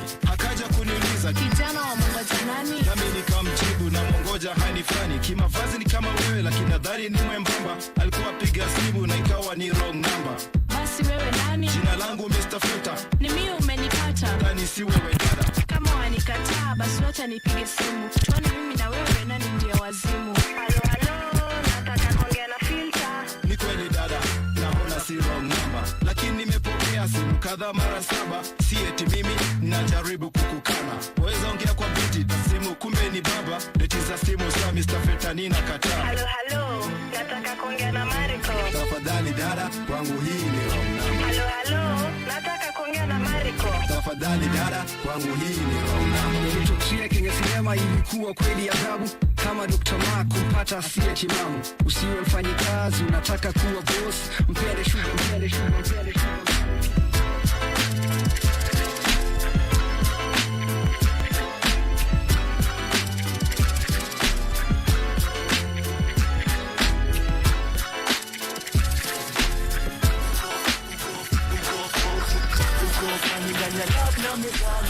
Ukituona ndani ya club samahani, hawa magrupi ndani ya fane namna gani? Tukipatana ndani ya club ni aje, tukipatana ndani ya sampro ni aje, tukipatana ndani ya club ni aje. Uko fulani ndani ya lab na mezani, wakituona ndani ya slum. 2006 nashika nazika naandika mistari mizani, methali mezani, ulidhani ni nani? Amekuja kubadili famili zote za ghetto na mento, vitendo minendo. Hebu punguza mapupa za media, kipindi ni ya MAU double, penye si struggle kupita through milango za dancehall ni jasho za dando. Iwe hardcore makomasho tuko macho macho, anko nipe heshima lazima hasla tashiba, kabla lipekeja teja fadhali we kilema hema, kabla ulalejela msela tigika na mabega, kubali we ni memba wahenga walisema game akisifiwa lazima utazidiwa. Biko flani ndani ya lab na mezani, mezani, ukituona ndani ya club samahani, hawa magrupi ndani ya fane namna gani, tukipatana ndani ya club ho niaje, tukipatana ndani ya sabro niaje, tukipatana ndani ya club ho niaje, uko flani ndani ya club na mezani, wakituona ndani ya slam soma dibaji ya wenyeji na sereji na sereji na sereji P.I. double Z-I-I. Yeah, take him on. Walijana kibai Subaru watakuwa meacha legacy. Okto niko jama dawan kan mekalia pharmacy. Brain iko full ato jinge ezi ulizia vacancy. Unataka kuwa kami kama IGB then hang na si. Bado na kunywa cham, zangu ni mahanesi. Kuja na attitude kuingize maira kama si. Tunawemesha tunawachotua kitokwa na makama si. Mafuta ikiisha tutapika na makabasi. Kula chungwa na ndizi minta kula na nasi. Niko mbele wako nyuma kawa fuasi. Lizon daily doze nuwa choma kapasi. So na come so slow. You track iko kasi. Saina mekdo jo mtu wangu niko kazi. Mtanaenda na maziwa juko rap game mini mzazi. Cost ya kila kitu imepanda. Ekwenda Mombasa mtu wangu ulize. Bei ya mnazi namba 8 wapi. Namba 8 on top. Octopizo wapi. Octopizo on top. So get that mula. Buy that ndula. Say get that mula. Buy that ndula. YGB wapi. YGB on top. Octopizo wapi. Octopizo on top. So get that mula. Buy that ndula. Say get that mula. Buy that ndula. Spit fire. Then I let it burn like Asha. Corrupt game na dai cash ka Akasha. First class picnics nipate naivasha. Kurona mamodel wa super kakina Natasha. Stembei na wallet. Dope wa pahasha. Walijona the storm say now make rasha. Who's smarter now? Si wewe. Niko juu yao na wachungulia kama mwewe. Okto aka itisha upewe. YGB aka itisha ulewe. Just a minute wacha nimalize kuchana. Na si nywele hivi jiti kabla dishin za Kericho. Washati na kabado itabidi nimewashika. Mashati ni wagote hata kuliko wanati juki kuja ni rap get my own ish kama bato. Octopizo wapi. Octopizo on top. Number 8 wapi. Number 8 on top. So get that mula. Buy that mula. Say get that mula. Buy that mula. YGB wapi. YGB on top. Octopizo wapi. Octopizo on top. So get that mula. Buy that mula. Say get that mula. Buy that. Buy that. Buy that. Buy that. Yeah. I ain't seen you in a minute. See the thing about you that caught my eye is the same thing that makes me change my mind. Kinda hard to explain, but girl, I'll try. You need to sit down, this may take a while. See this girl, she sorta looks just like you. She even smiles just the way you do. So innocent she seemed, but I was fooled. I'm reminded when I look at you, but you remind me of a girl that I once knew.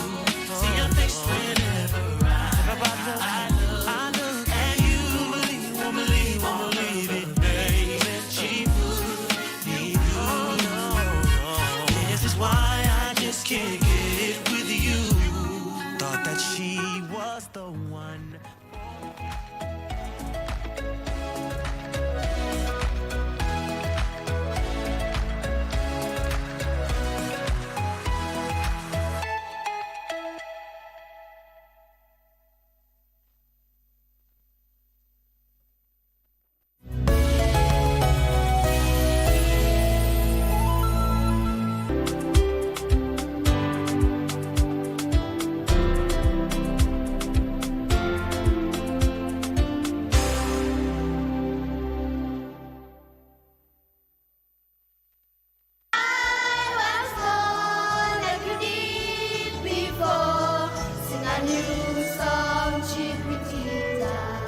Future dreams are to care for abandoned cats and dogs as I train Kung Fu harder. The beauty and the wonder of everything we see. What do you do with your grandfather?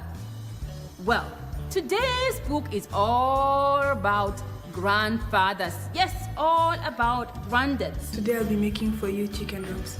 So here I have my chicken. I had cut them into strips. I have my wraps, cheese, carrots, onions, a bit of yogurt, and my spices.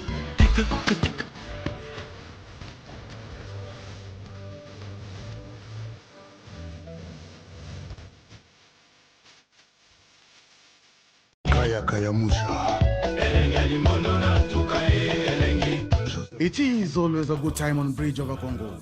Catch us every Saturday from 10 p.m. till midnight. Join me, the Rumba Supreme Leader and the Grand Ayatollah Simeon Mfumo Kimbango and Winnie Marie Jose, Bridge over Congo. Mungu esilakana nzungute kasielenge Mungu esilakana.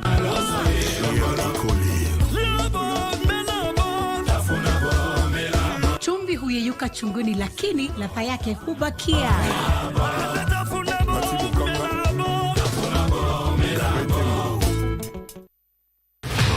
Je, wewe ni mpenda soka?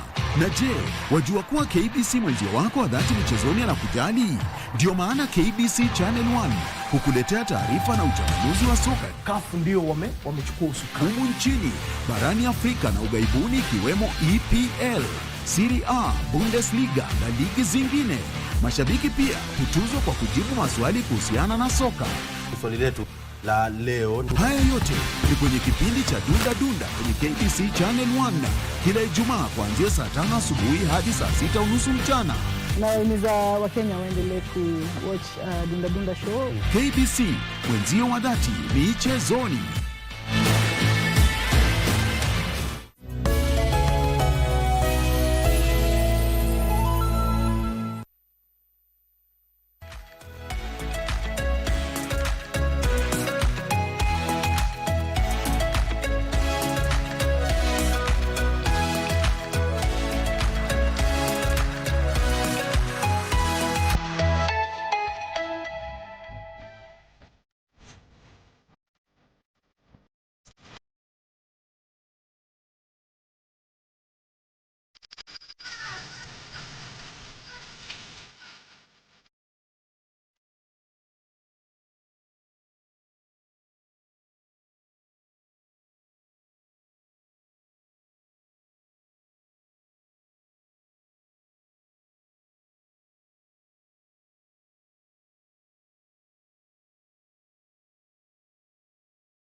Make me merry, a little sweeter than cherry.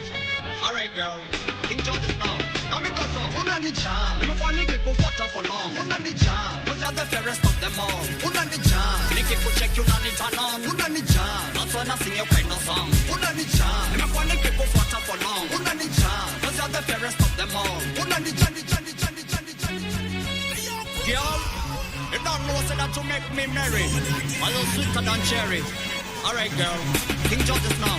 Now me go so, unani jam. Me for Nicky go fought for long. Unani jam, cause you're the fairest of them all. Unani jam, Nicky go check you nani turn on. Unani jam, that's when I sing your kind of song. Unani jam, me for Nicky go fought for long. Unani jam, cause you're the fairest of them all. Unani jam, Nicky go check you nani turn on. Unani jam, that's when I sing your kind of song.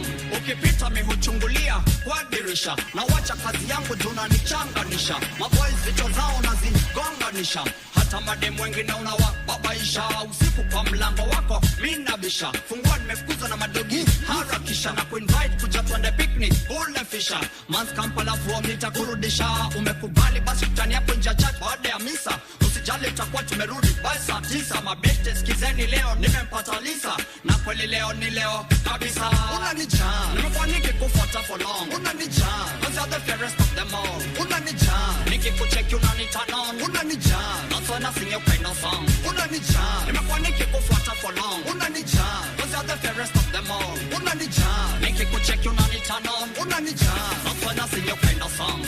Nikikuona miskanika, nimekuwa shock. Natamani nipe key, ni unlock. Your body ni explode, make 'em up. Girl, give me the chance to put stock in your shop. Nitakupa mapenzi baby, round the clock. Tutaishi kama king and queen, where they gonna talk. Kwa mlango yetu kila siku watanok, cause girl you're so hot. Nipo kuguza mara kwanza uliniambia nasile machine. Now I think you're right and ready for me girl. Nakutaka seriously, kuja ni kuintroduce to my family. Hey, unani jam, nimekuwa nikikufuata for long. Unani jam, cause you're the fairest of them all. Unani jam, nikikucheck unani turn on. Unani jam, that's when I sing your kind of song. Unani jam, nimekuwa nikikufuata for long. Unani jam, cause you're the fairest of them all. Unani jam, nikikucheck unani turn on. Unani jam, that's when I sing your kind of song. Everywhere you go, girl you create a vase. Nifungulie mlango basi upaki wazi. For better or for worse, to me you come first. You're in your own class, ndio maana unani jazz. Johnny Coupe loving ya A1 plus. Ukitembea girl, you stimulate my nerves. Na enjoy sana kuona hizo cards. You're in your own class, ndio maana unani jazz. Unani jam, nimekuwa nikikufuata for long. Unani jam, cause you're the fairest of them all. Unani jam, nikikucheck unani turn on. Unani jam, that's when I sing your kind of song. Unani jam, nimekuwa nikikufuata for long. Unani jam, cause you're the fairest of them all. Unani jam, nikikucheck unani turn on. Unani jam, that's when I sing your kind of song. Magic, fanya magic. Uchukue mata la fushi ya papa jack. Swetu pita kaa baka la futo na kicha black. Nivalio mimi kichwa kibao, natema juu ya microphone surambo. Ikini kilio, juu ya instrumento kwenye studio kurise na kufall. Nivalio mimi kichwa kibao, natema juu ya microphone surambo. Ikini kilio, juu ya instrumento kwenye studio kurise na kufall. Chungu now see me na cry, oh my. Kwenye microphone na foka till I die. While I, my destiny, what is best for me. Prophecy in Shai Kamata, tell me what's the deal. Kama shujaa, kanibali himkara kwa hino sana. Elimisha vijana, disciple wakamlesh na ufana. Yeah, the DJ of the DJs wanna be. Yeah, wazimu kisana. DJ Unique, fanya magic. No.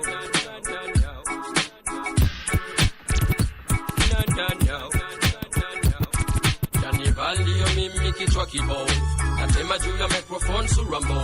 Ikini kilio, juu ya instrumento kwenye studio kurise na kufall. Kanivalio mimi kichwa kibao, natema juu ya microphone surambo. Ikini kilio, juu ya instrumento kwenye studio kurise na kufall. Chungu now see me na cry, oh my. Kwenye microphone na foka till I die. While I, my destiny, what is best for me.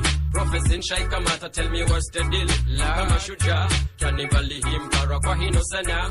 Elimisha vijana, disciple wakamlesh na ufuata msafara. Yes, nightmare mindi yo horror now. Mastura Trabulula, Shen's tight. Kanivalio mimi kichwa kibao, natema juu ya microphone surambo. Ikini kilio, juu ya instrumento kwenye studio kurise na kufall. Kanivalio mimi kichwa kibao, natema microphone surambo. Ikini kilio, juu ya instrumento kwenye studio kurise na kufall. Upuzi ndio kazi, najigamba na kipaji maskini cha uvi napiga muvi wajuke tapelo flani mwana adamu katika kalamu natema mistari kwa mwendo wa kasi kutoka kafaras MC Shibabu navuja mazenge babu steki kubabu super baya kuja baya vichwa vigumu pafu za dumu kurango funika bovu msanii shika kama tasi na kalamu toba jasho la damu wajibika damu kutoba sadamu tema mabom kasa damu Mwanza vina MC Shamba mamu pa Janivalio mimi kichwa kibao natema juu ya microphone surambo ikinikilio juu ya instrumento kwenye studio una kurise na kufall Janivalio mimi kichwa kibao natema juu ya microphone surambo ikinikilio juu ya instrumento kwenye studio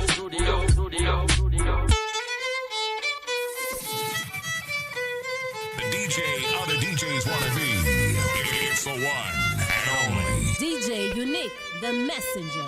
Unique boy. Let's go! Hey yo. round this do moda. Jo ili ya mafanu wangu jo wenye kila time nikutana nyita au mnaniambiaga okta jo. Endelea hivyo. Watu wengine wabonge akibonga sisi tunakuja tukiwagonga jo. Babs on the track. Oh. Ivo.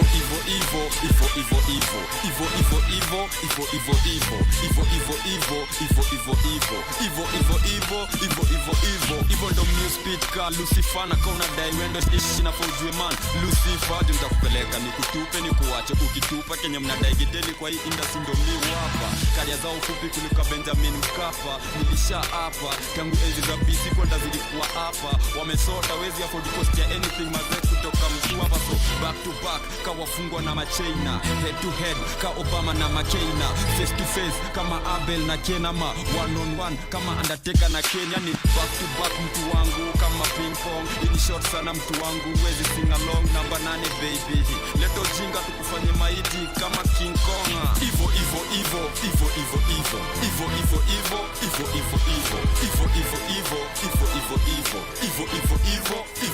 Ivo marapo wanajidai kaji zimefeda wana head to excuse octo ana get paid wana head to excuse wareshwa wana get laid kila mresho wako anataka na mimi maze kwenye bed like take over man cross over mresho wako kiniona anataka kunifanyia mabend over man niko all over man ni PIWZO ati yo wajinga wako in full swinger wanadhani swag ni kuva ma bling blinga uliza mresho wako nani push it in design ya Dr. Rengdeng ni PIWZ aka the next big thing so daily kwa rap game mazena get bigger nikishika mic na rock mafela ka jiga no smoking but mtani nimechill na kisiga Ivo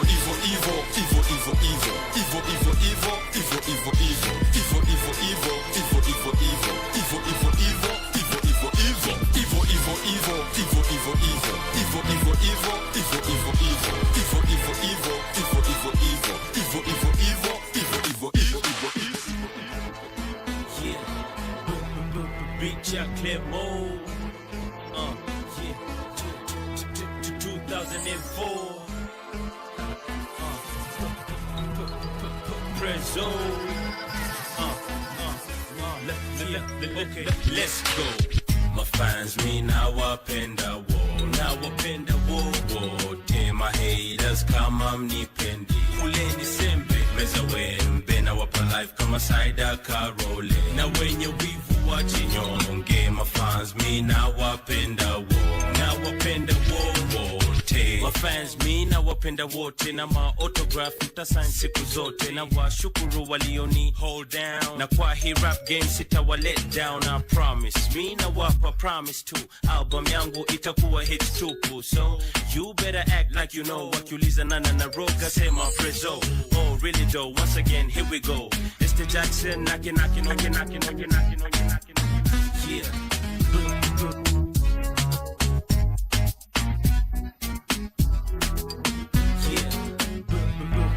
Chocolate mode, yeah.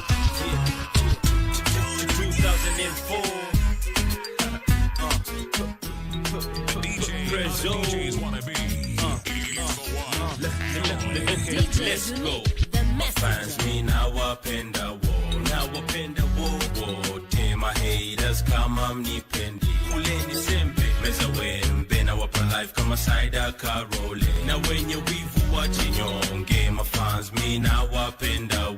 Na wapenda wote, my fans mi na wapenda wote. Na ma autograph mtasign siku zote. Na washukuru walioni hold down. Na kwa hii rap game sitawa let down, I promise. Mi na wapa promise too.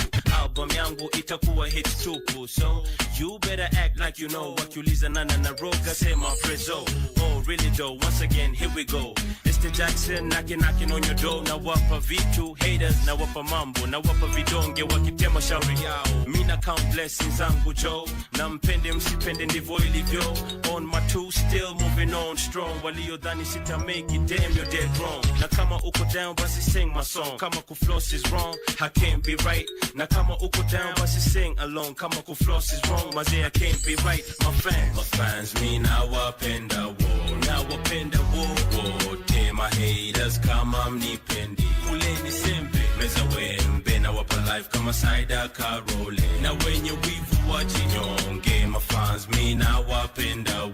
Na wapenda wote. Verse 2 na dedicate kwa my fools wenye PhDs, my player hating degrees. Wanna taka kumvuta prezo down, lakini mimi na washo haiwezekani. Clown all this kwa sababu ya madem.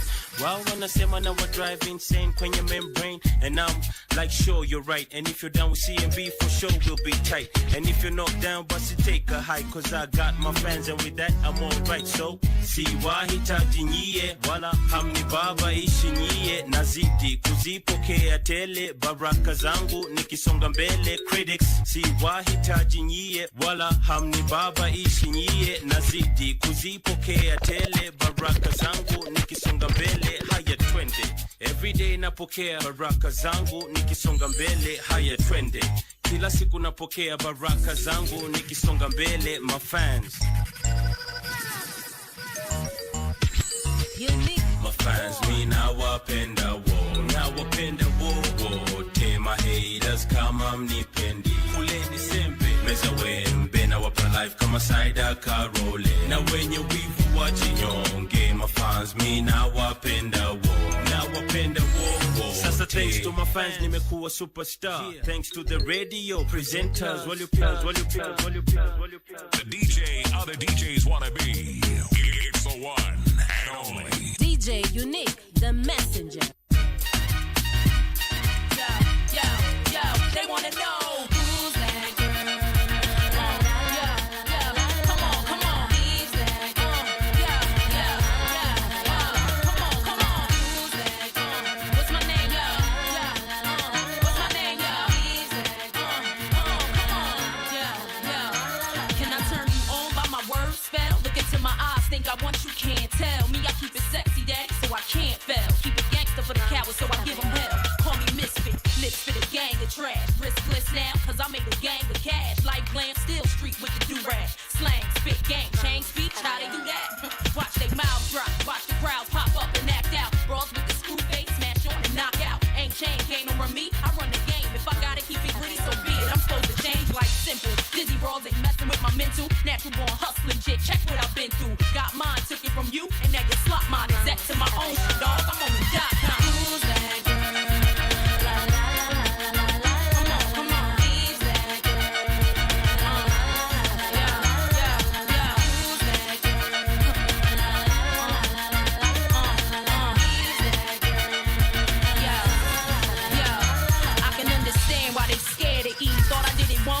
Prepared for me, mad cause the image I don't care to be. Realness, real spit reality. Attitude, that's the Philly and I.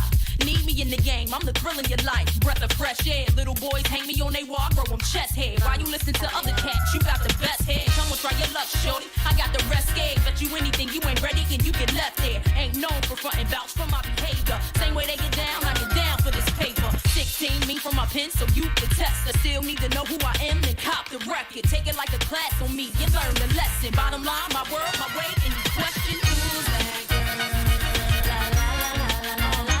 Come on, who's that girl? Who's that? the DJ other DJs wanna be. It's the one and only DJ Unique, the messenger.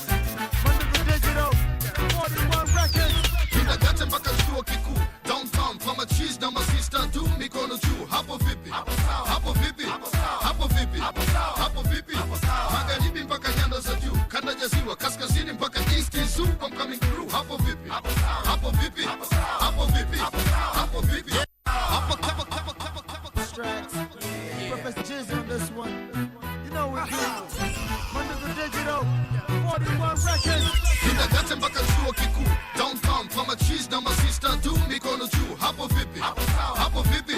Hapo vipi? Hapo vipi? Magharibi mpaka nyanda za juu, kanda ya ziwa, kaskazini mpaka east is I'm coming through. Hapo vipi? Hapo vipi? Hapo vipi? Hapo vipi? Hapo kat chembe kidevu, lazima ukae na chana zaidi ya wembe kama mwerevu usishangae. Misi kiongozi na pigania kombozi na kaba kooni zaidi ya jinamizi kwenye njozi. Nasaka haki sio kilio cha samaki, machozi kwenda na maji, kipaji sio bahati. Akili yangu sio uwanja majaribio, neno langu linaongeza faraja kwenye vilio. Nafikiri nifike, sisemi tu nisikike, jasho langu linafanya malengo niyafanikishe. Niko tayari kwa heri ama kwa shari, jino kwa jino kumwaga mboga na mwaga ugali. Maisha yenye kamari hatari ndani ya safari, kichwani vina kama mchanga wa bahari. Huu ni mwimiri wangapi mnawabashiri na kuwavisha mataji kwa vina vya tafsiri. Kindagate mpaka chuo kikuu downtown kwa machizi na masista tu mikono juu. Hapo vipi? Hapo vipi? Hapo vipi? Hapo vipi? Magharibi mpaka nyanda za juu, kanda ya ziwa, kaskazini mpaka east is I'm coming through. Hapo vipi? Hapo vipi? Hapo vipi? Hapo vipi? Ili nifanikiwe nahitaji marafiki, ili nifanikiwe zaidi nahitaji maadui. Mkononi sina tattoo bali na alama ya ndui. Mtanzania namba 1 majungu hajasumbui. Mchaka nakimbiza kilo pande, simtumiki kapiri ili chat yangu ipande. Dead off my shoulder, ngome navuka boda, muda unazungumza wamia hapati moja. Podi kwa podi hapa beat mebaki story, kama zama za mtikira na seda za gabachori. Naishi biashara daima sogope sogope sogope.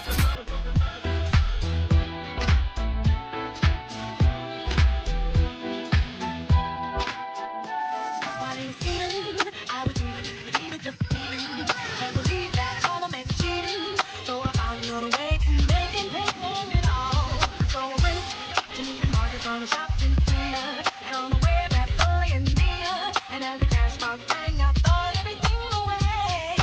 There goes the dream for you to stay. There goes the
Wacha nikupe mfano, leo ni leo, asemaye kesho ni muongo, mazi nipe mkono, tembea na micheza na milo, warudi nyumbani bila kiuno, wacha nikupe mfano. Ni Ijumaa, saa 2 ya usiku imefika, weekend imeingia, lazima nitashangilia, tomo kifika nyumbani pigia simu Roda na Rukia, Tamika Mona Lisa usisahau China pia, kuja na pesa za kutosha kabla hujanipitia, jua Paris Open na Mangiri simamia, Kiswahili na wakilisha, mamazi na Fagen Kiroga Club Adoni from the food.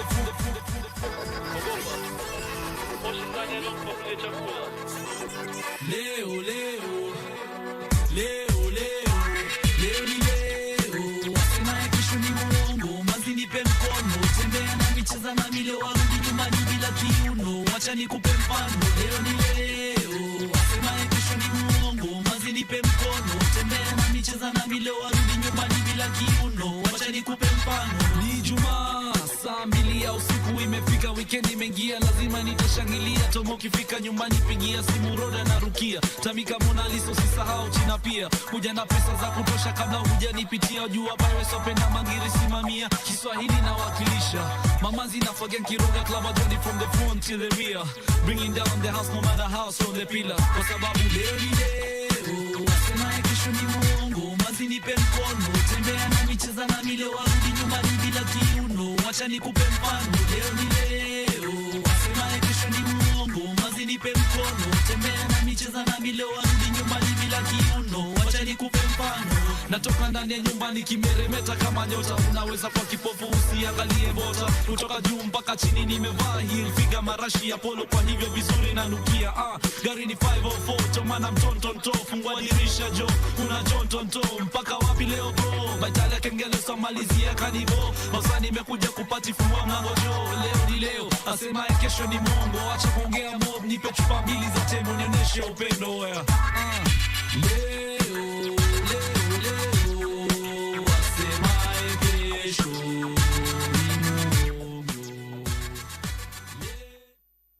Yes, leo. Asemaye kesho ni nini? Ni mongo. Asemaye kesho ni mongo. Mongo. Beautiful. Today's mix has been quite something. You know, I am sure that there are people who have really loved it. Millennials kwanza. Millennials najua hapo mawapanga sana. We've gotten to enjoy some hip-hop music and they have been blasts from the past. Yes, some throwback hip-hop music and it has been amazing. Unfortunately, our reggae artists who were supposed to be here this morning did not manage to get here on time. They're not here yet. So guess we'll plan to do that maybe next week. So we apologize if you are holding on to that, if you're waiting for them to come on board. We are sorry, we apologize on their behalf. Otherwise, we've had a good time right here on the show, and I believe that you have enjoyed yourself just as much as we have, bringing this amazing, beautiful show to you. Entertainment Thursday is the name of the show, and we get to do this each and every Thursday morning. This is where we get to usher in the weekend. We get you into that weekend mood slowly by slowly. You know, as you get to your Friday and then now get you get fully into it. We start it right here with you. So be sure to always keep it right here each and every Thursday. Unique. Yes. Unapatikana wapi after here? After here? Unajanga sherehe tunaanzianga hapa. Good Morning Kenya. Yeah. On Thursday. On Friday tunaingia pale Jabu Bar and Lounge pale Kilimani. Tunapeleka pale sherehe. Tumalize wiki. Huko ndo kwenye watu wanamalizia sherehe. Wanamalizia wiki na sherehe sasa ibambe zaidi. Kabisa. Alright, that's nice. Ushukuru sana wasi who come. People who always listen who come wananiambia, mazeni aje will to invite na come through. Yeah. This Friday, tomorrow. Tupatane huko. Same place. Same. You know, you've played different kinds of music today. No, okay, it's been hip hop, yeah, but from different places. you know, because we've gotten to enjoy music from Kenya, that's hip-hop music from the 254, as well as hip-hop music from outside 254. Yes, international as well. Umetupanga vizuri sana leo. Unajua, there's so many people, I always say, every time in a place maybe kwa gig, sijuangi mtu mmepatana plane. Hata pia mwenye anaochi sijui akina nani wanaochi right now. We have international, local, so lazima ni wapange wote. Yes. So anytime hata nikimaliza nijue nimedeal na kila msee. So kama umejienjoy, big up. How's you? Ndo hivyo. So we see you next week on Thursday, same time and place. Allow us to say goodbye, but at least we're not ending it right. Okay, we're ending the show now, but at least you'll be left with some of the DJ's mixes. Kidogo kidogo. For about another around 10 minutes, you get to enjoy Unique the DJ. Have yourselves a lovely day. Goodbye.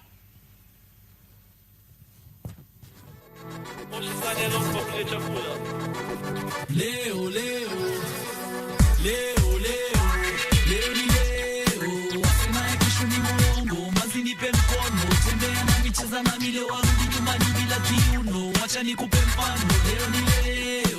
Wasemaye kesho ni muongo, mazi nipe mkono. Tembea na micheza na mile warudi nyumbani bila kiuno. Wacha nikupe mfano. Ni Ijumaa, saa 2 ya usiku imefika, weekend imeingia, lazima nitashangilia. Tomo ukifika nyumbani pigia simu Roda na Rukia. Tamika Mona Lisa usisahau China pia. Kuja na pesa za kutosha kabla hujanipitia. Jua Pirates Open na Mangiri simamia. Kiswahili na wakilisha. Mamazi na Fagen Kiroga Club Agani from the front to the rear. Bringing down the house no matter how strong the pillar. Kwa sababu leo ni leo. Wasemaye kesho ni muongo. Mazi nipe mkono. Tembea na micheza na mile warudi nyumbani bila kiuno. Wacha nikupe mfano. Leo ni leo. Wasemaye kesho ni muongo. Mazi nipe mkono. Tembea na micheza na mile warudi nyumbani bila kiuno. Wacha nikupe mfano. Natoka ndani ya nyumba nikimeremeta kama nyota. Unaweza kwa kipofu usiangalie bota. Kutoka juu mpaka chini nimevaa piga marashi ya polo, kwa hivyo vizuri nanukia. Gari ni 504 tomana mtontonto. Fungua dirisha jo, kuna jontonto. Mpaka wapi leo bro? Bajali ya kengele somalizia kanivo. Masa nimekuja kupati fungua mlango jo. Leo ni leo, asemaye kesho ni mongo. Acha kuongea mob, nipe chupa 2 za tembo nionyeshe upendo ya. Leo, leo, leo, asemaye kesho ni mongo. Leo, leo, leo, asemaye kesho ni mongo. Excuse me, mbona wataka kutuua na mazishi fulani kuja weta 23 za sambuka na kama kawaida 2 sambuka za malkia mwenye kutembea utafikiria na viuno viwili.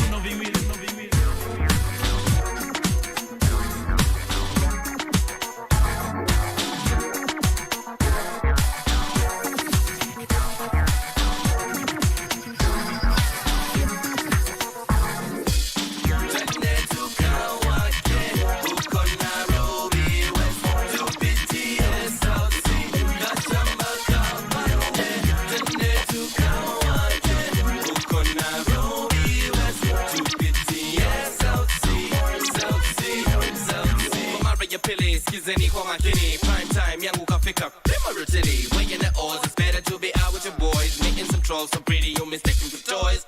Na piga time check sangapi, fungua radio yako, piga fine tune check it kama ni tisa nane tane, tisa sita tane. Tane tukawake, uko Nairobi West, tupitie South Sea, kashamba kabane. Tane tukawake, uko Nairobi West, tupitie South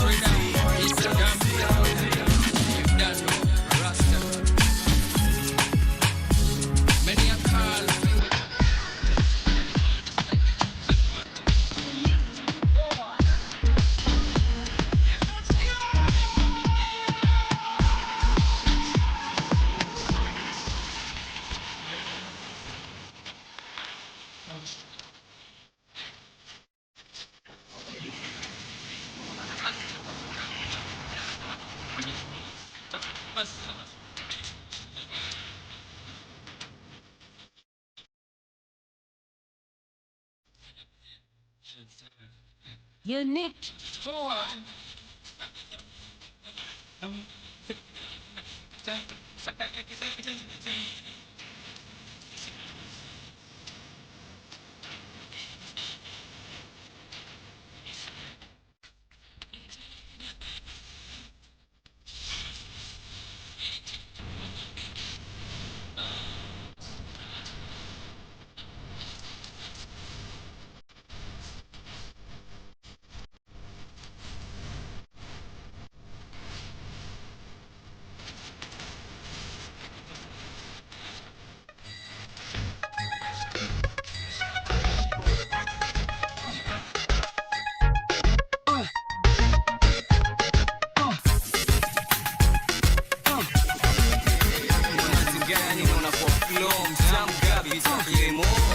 Paulina, Paulina, Paulina, hebu cheza kwa maringo tukuone. Say pam chikicha, chikicha, chikicha, hebu cheza kwa maringo tukuone. Say Paulina, Paulina, Paulina, hebu cheza kwa maringo tukuone. Say pam chikicha, chikicha, chikicha, hebu cheza kwa maringo tukuone. Unavyo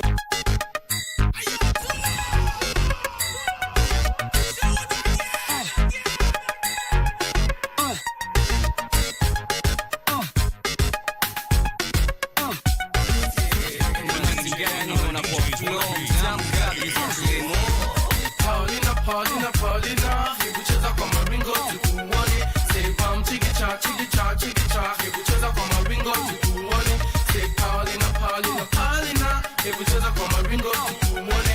Say pam chikicha, chikicha, chikicha, hebu cheza kwa maringo tukuone. Unavyo walk, never talk, never smile, stop. Njoo nikwambie napenda kama tende, shore please usiende, ukienda utakuwa unanitenda. Unavyo walk, never talk, never smile, stop. Njoo nikwambie nakupenda kama tende, shore please usiende, ukienda utakuwa unanitenda. Nasema come kwenye flow tujivinjari, najua nakupenda na ogopa, ukiniacha takuchunga, takumanga, takusari. Boys be wonder what I use, abizo kurefuse, lakini kikupata sitakutupa, hautajuta, nitakutuma. Come kwenye flow tuziende, wajua kutingisha, njoo tuwaonyeshe kweli sisi ni wana. Come kwenye flow tikisha, mawetete, Paulina, Paulina, Paulina, hebu cheza kwa maringo tukuone. Say pam chikicha, chikicha, chikicha, hebu cheza kwa maringo tukuone. Say Paulina, Paulina, Paulina, hebu cheza kwa maringo tukuone. Say pam chikicha, chikicha, chikicha, hebu cheza kwa maringo tukuone. Tingisha mawetete, kipenda zite hazite. Ziggy, Esoteric Records, So Severe Superman Productions. Designer, Fit B, what's up, Muko? Haya basi kama Muko, put your hands up, ladies. What's up? What's up? Haya basi kama Muko, put your hands up, bounce with me, songa with me, move with me, fellas, put your hands up, bounce with me, songa with me, move with me, ladies, put your hands up. Push up, push up, push up, push up, push up, push up, push up, push up, push up, push up, push up, push up, push up, push up, push up. Yeah, I spit fire. Fire it burn, let it burn, burn, higher burn. Who it make a son? I bring the truth, man. Rock the mic better than you can. I rock the mic on weekdays, twice over a weekend.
ni holiday.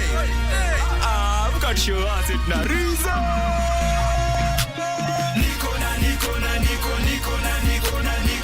na reason ya ku clap clap clap. Echo dida holiday. Echo dida leo ni holiday. I've got your ass in a reason. Niko na reason ya ku clap clap. Echo dida holiday. Echo dida leo ni holiday. I've got your ass in a reason. Niko na reason ya ku clap. Niko na reason ya snap. Oh, Niko na reason ya hands up. Oh, clap. Oh, snap. Oh, nakumbuka kitambo ndio tukunywe soda labda pare ule mchele dodo labda hare krish ni sahi neza kula chenye na wishman nikitaka naweza kula mchele na kichwa ya fish. Hakuna kitu ngumu kwa Jesus, anaweza kutuona, he can see us. Kama liokoa wanaume 10K, anaweza koa wanaume TMK na TOK. Waseme it's okay, it's okay, it's okay, it's okay. Echo dida holiday. Echo dida leo ni holiday. I've got your ass in a reason. Niko na reason ya ku clap. Niko na reason ya snap. Oh, Niko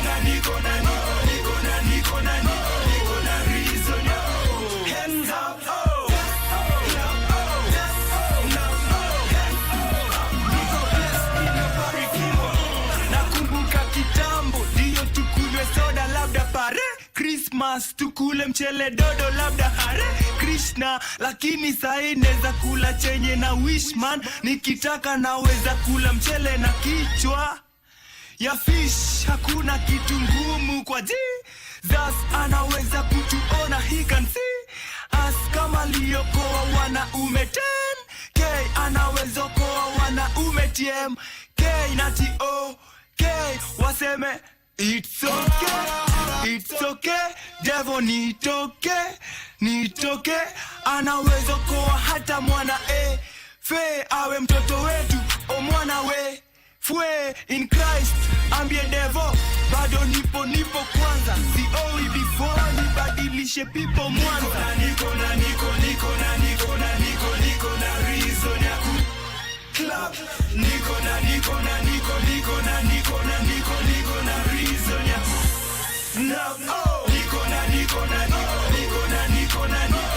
na reason ya hands up. Oh, clap. Oh,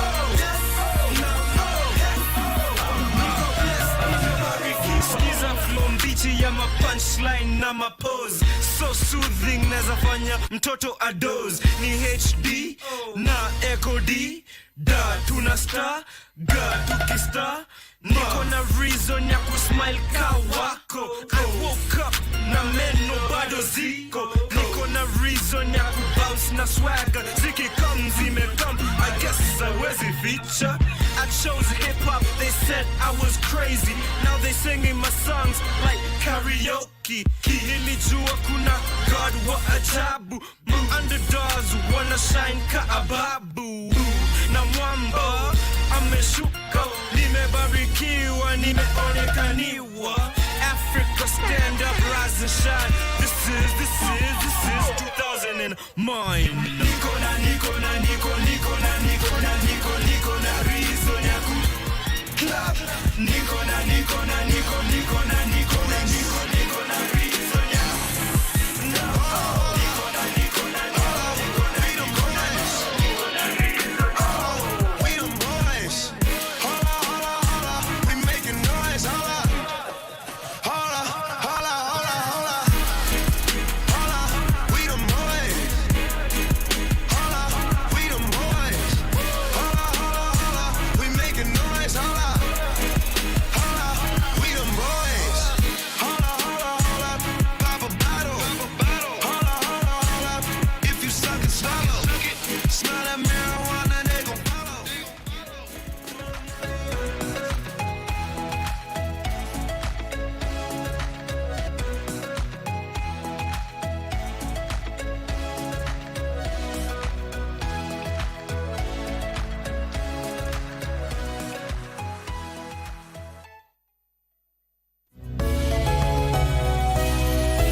future dreams are to care for abandoned cats and dogs as I train Kung Fu harder. The beauty and the wonder of everything we see. What do you do with your grandfather? Well, today's book is all about grandfathers. Yes, all about granddads. Today I'll be making for you chicken wraps. So here I have my chicken. I had cut them into strips. I have my wraps, cheese, carrots, onions, a bit of yogurt, and my spices.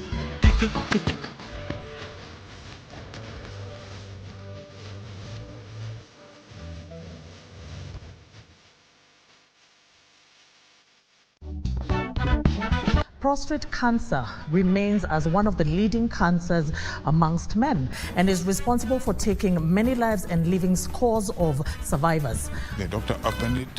I was looking at him. Then I saw his face change a bit. But for us laymen, the word cancer spells doom. Word cancer is death.